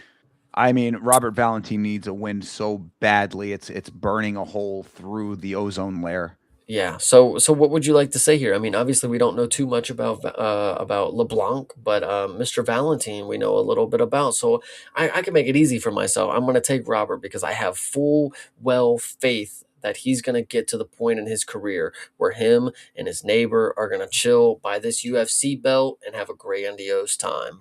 I mean, it tracks to me whether or not it's actually that specific scenario or not. I know that Robert Valentin has nothing. He's got nothing else in life, man. He is a fighter through and through. He loves this sport. He lives this sport. He coaches this sport. When people are stepping out, he's the one that steps in. Yep. Robert Valentin needs this win. It's like we were saying. I mean, jokes aside, this guy, he really wants to be here. You saw the heart that he had on the Contender Series. He's gone through a rough stint of it in the organization. He needs a win badly. We don't know anything about LeBlanc aside from he was an AI picture that Chase saw one time. I got to go with my guy, Robert Valentin. Absolutely. And fun fact, I don't know if anybody ever knew this before. I just found this out for the first time. Robert Valentin has a loss to Ebo Aslan back in the regionals. That was his fifth fight in pro bout. So I just feel bad for him because he got knocked out by him as well. God damn, Robert. Robert Valentin has been through the ringer already, and he is still early on in his career in this sport. Yep. Yep. So yeah, I mean, I gotta hope. I really gotta hope because if Robert Valentin loses this fight, then it really is over. And I hate to say that because I do like the guy a lot, but you gotta win your fights. I agree. All right. Well, This both of us. next one, dude. Yeah, a lot of both with candles up for Robert Valentin, hoping that happens. But this next fight, oh yes, Tanner Boser, Bulldozer Boser is back. Good lord, they got rid of this guy fucking after the Robellis loss, did they not? He's going up against Gokhan Sarakam, by the way. Yeah, no, this fight, what could you even say? I don't know anything about either of them. I'm trying to look at our guy here. He faced Alexei Kamur, a Bosnian guy. That's the last guy that our Tanner Bozer guy fought back in 2023. Oh, did he But not? He didn't fight Robellis? no, Who was the dude that lost to Robellis then? Oh, anyway, whatever. I thought that some was the guy that. jobber. Yeah, well, no, Jobber. I thought it was him, but I guess I am mistaken with that. Either way, yeah, Tanner Boser, big heavyweight dude, but certainly one of the lesser heavyweights. He's 22-10 and 1 over here, going up against a dude that they found in the mountains of Turkey. He's from Um, Bellator. Calm down. Sarkam is. Yep. I mean, at 9-2, is he? Was he crushing skulls over there? He hasn't fought since 2023. Oh man! All right, well, flip a coin, Chase. What do you want? I'm taking the Turkish guy. I'm not gonna lie to you. I think they're giving him an opponent with the potential that he just walks in and flatlines him in the first round to bring back the hype of heavyweight that we need first round killers. But unfortunately, he's 9-2. He only has 5 KOs as a fucking heavyweight in Bellator regional BS shit. So I'm not sold on it, but I'm gonna take Gokhan. All right, I like it. Well, being that it is, too much of an unknown situation here, I will go with Tanner Boser then, just to, Nice. a Canadian at home, hometown advantage perhaps, doing it in front of the home crowd, maybe going out there with a little bit of a point to prove, maybe trying to make a little bit more of a name for himself, saying, hey, I am around here at heavyweight. I've been around at heavyweight for quite some time. No one ever thinks about me at all. Maybe this is the time for people to start recognizing that Tanner Boser is still in the UFC. True. All right. Moving on down. This is a better one here. This is an easier one to pick. This is Melissa Croden versus Daria Zlesniakova. What do you think about this one? You're saying it's an easier one to pick, but I mean, you do have to remember that Melissa, as much as I am a fan, and as much as I do believe that she should win this fight, she did not look her best against Luana Santos. I believe there True. was a knee injury in that fight, but I could be wrong. The last thing that I will say is Daria Zalesniakova is the third generation down of the Shevchenko clone, and she never really was that good to me, never appeared to be very talented. And I took her to lose against Melissa Mullins, who had already lost to Daria in regionals before. And Daria, once again in the UFC, butchered Melissa Mullins, That beat is her true. to hell. Yeah. So I don't want to count her out as being someone who's not as skilled as I believe, because I think I just haven't had the opportunities to see her skills, but I'm going to go with Melissa Croden. I do truly believe that I know what I'm seeing sometimes. I see a good fighter, and I can tell when a good fighter is emerged. And I think Melissa Croden, coming off a loss, the record's not as good as Daria. I think she might be counted out here. I want to take Melissa. Yeah, I this that certainly reframes things a little bit, because you are right. Daria Zalesniakova put a hurting on Melissa Mullins in that fight. If you recall, she really messed her up pretty bad, which was somewhat surprising, because I don't know if we had seen Daria Zalesniakova put on that violence of a performance. Now, I mean, Right. it's a lot of times with the women, it's a lot of technical grappling, a lot of wrestling and things like that. But when you have a woman who actually goes out there with the intent to injure, that is something that speaks pretty loudly to me. Melissa Croden is tough. She was cut pretty bad, I think, in one of those early fights. She might have been the fight that she had to flip the switch and came back to win it. Either way, definitely a tough competitor. Probably a little bit correct there. Luana Santos able to control her very easily on the ground. For that reason, I think that is why I'm going to go with Daria, because I think not only does Daria have the ability to land some heavy shots on her, but she also can control on the ground. And if that is where Croden is weak, then she has more advantages than Croden does coming into this fight. Wow. Okay, I did not think you were going with Daria on that one, but I will love it. All right. Absolutely. I'm good. Yeah, no, I like Melissa Croden a lot. I think that she's got a lot to offer, and I hope that she is able to, prove me wrong. Look, go make a believer. That's always what you got to do. But I saw Luana Santos lay on top of her for 3 rounds. That never looks good. 100%. Yeah, it's unfortunate that that happened.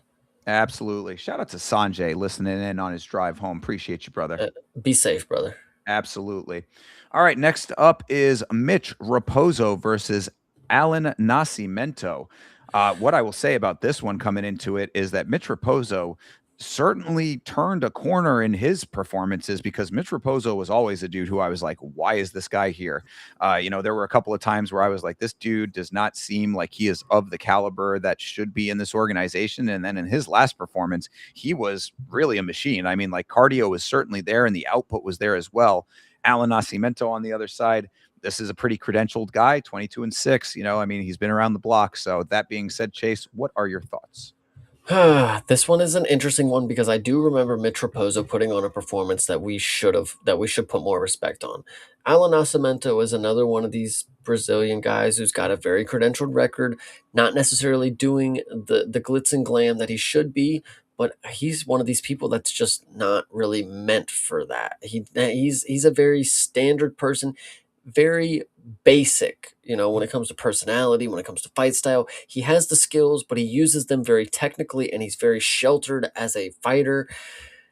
I want to take Nascimento because I think maybe it's starting to come together. He dropped Cody Durden in his last fight, and I laughed at Cody Durden for that. You have a guy with one TKO on his record, and you get dropped by him and then submitted or whatever. Maybe Alan Nascimento is finally coming around where he can put the pieces together and find those shots. I'm going to take the veteran here, and I like this one. I like it too. I like the thought process because really what this was signaled to me then based on that assessment is maybe both of these guys are turning a corner. You know what I mean? And that makes it good matchmaking. So this could be a pretty competitive fight, all things considered. It is early on the card. Maybe this is one of those ones that they're thinking is going to prop the card up early. I mean, I'm going to side with Mitch Raposo. I want to believe that he is also, that he is fixing the things that I thought were the standout glaring issues and making them into the strengths now. So, I mean, Nascimento is going to be a big test for him to prove if that actually is the case. This is another one that if he loses, I'm not going to be super surprised by it based on my previous assessment. But what I saw in the last fight was a tenacious fighter who's actually going to bring a fight to his opponent. And he also can hold his own when it comes to wrestling. So, it's like, will he be able to stuff all the takedowns? That's going to be the big question. Nascimento gets him down. That could be a bit of a problem. But aside from that, barring that as the as something that could happen, I want to believe that Mitch Raposo is trying to make believers out of us, and I'm gonna go with Mitch Raposo on this one. All right, I got it down. We're split on another one. Certainly are, but this one I do not think we are going to be. This is JJ Aldridge versus Jamie Lynn Horth. Now, we all know striker Jamie Lynn over here been putting hands on these ladies. Yeah, JJ Aldrich surprisingly has only been finished one time in her career. So I'm not going to believe that she's going to go out here and just get smoked. She's a lot tougher than I feel like I'm going to give her credit for. She got finished by Macy Barber. I mean, that's 2019. But the thing that I will say is that I think that Jamie Lynn Horth is one of the better strikers that we have in the women's division right now. And she may not, have the record that you would believe it, and she hasn't had the opportunity to, but she's in Canada and they gave her an opponent who's not necessarily that good. She's gonna win. She's gonna win by probably knockout again. I'm not gonna lie. Oh, that's what I was going to say. I mean, like either JJ gets knocked out or she just gets brutalized for 3 rounds because, I mean, Jamie Lynn Horth, she has been proving time and again that she has the hands. She's also very tall, so taking her down is going to be difficult. She comes in with a set of credentials, characteristics. That's the right word. Set of characteristics that makes her a very formidable opponent to a much smaller JJ Aldrich. She's crafty, yes, but she is not, like a technical phenom. And if Jamie Lynn is able to stuff the takedowns, which with her size, I believe she is going to be able to do. I think that this is going to be a very long and very agonizing fight for JJ if she does not go out. So I predict this is going to be a pretty one-sided affair, and I think that Jamie Lynn Horth is going to walk away with this one very handily. Hell yeah. Yeah. All right. Moving on down the line, John Castaneda. He is fighting our dude, the machine, Mark Vologdin, Mr. Contender Series himself. Finally, we're getting Vologdin in the organization proper. Yeah, I will not ever count this dude out. He's one of the toughest dudes ever. John Castaneda just lost to fucking Chris Gutierrez by split decision. Not the best look. I'm gonna take Mark Vologdin, and I'm not gonna think too much about it. I mean, this one is an easy one because he's gonna put on a fight that I really want to see again. John Castaneda will put on a fight that I probably will say, please get out the UFC after. And I mean, look, they do the matchmaking for a reason. Castaneda is 21-8, going up against the dude who had a potential fight of the year on the Contender Series, and don't you forget that. I mean, a guy putting that much heart and effort into a Contender Series fight. Just imagine what he's going to do in the organization. Castaneda is a good, not great fighter. Vologdin is coming in here, coming off of the loss in that fight, by the way. So I mean, this is the guy who is, he's still got a point to prove based on a fight of the year contender that he was a very big half of. This is not one of those ones where it was like a one-sided beating. This was a two-way war, and somebody just had to be the winner of it. So yeah, I mean, all of the circumstances are very correct for Mark Vologdin to get a nice standout victory here. Show everybody who is not aware of the Contender Series why this guy is such a highly touted prospect. Absolutely. Yeah, I love it. You listen, Vologdin is not just a good fighter, but he's an exciting fighter, and I'm just really excited to see what he's going to be able to do. Very much the same. I mean, there are we talk about some of the guys where it's like, oh, you don't know what you're getting when it's coming off of the Contender Series. This is not that, and that's why it's exciting. 100%. All right, and then to start the whole thing off here, Jamie Siraj is fighting John Yanis. This is a fight that exists, Chase. This is a fight that exists. I'm gonna just give it a quick coin toss, but I want to just go ahead and give you a little information. So please do. Three fights ago, our Siraj guy, he lost to a man named Diego Brandao, who's from Jackson Wink MMA. Oh, Diego Brandao, yeah. Yeah, so his most recent win is against Kai Kamaka III on Tough Enough. Yeah, so wow. it doesn't really mean anything, obviously, but I just find it interesting. There's always just a little onion layer of all these fighters and who they've fought and who they've lost to. But that dude's record, by the way, and this is just a test to the experience that Jamie Siraj has gone against. I mean, listen, the person that he just beat to get into the UFC was 0-2 on his career, so that doesn't really mean anything. This person that he fought, the Diego Brandao, is that what you said? Yes. He's 31-22. This dude's This dude's a madman when it comes to pro mixed martial arts. But, yeah, that's how I knew him. I mean, he's been around for a long time. So I would just hope that our Siraj dude potentially got some good experience against fighting a guy like that. But as I just said, the person that he most recently fought to get into the organization is somebody who, I'm sorry, he's 1-6. So 1-6 in what? Pro mixed martial arts.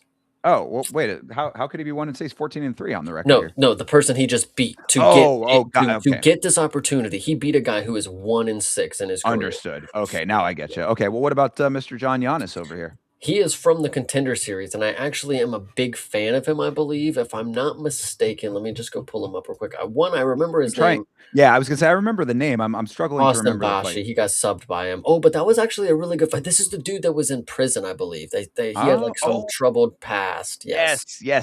Okay. I mean, did get subbed by Austin Bashi, though. So, I remember him actually being a decent fighter up until it got to the ground and he had like nothing to offer. But I'm going to take John Yanis for sure.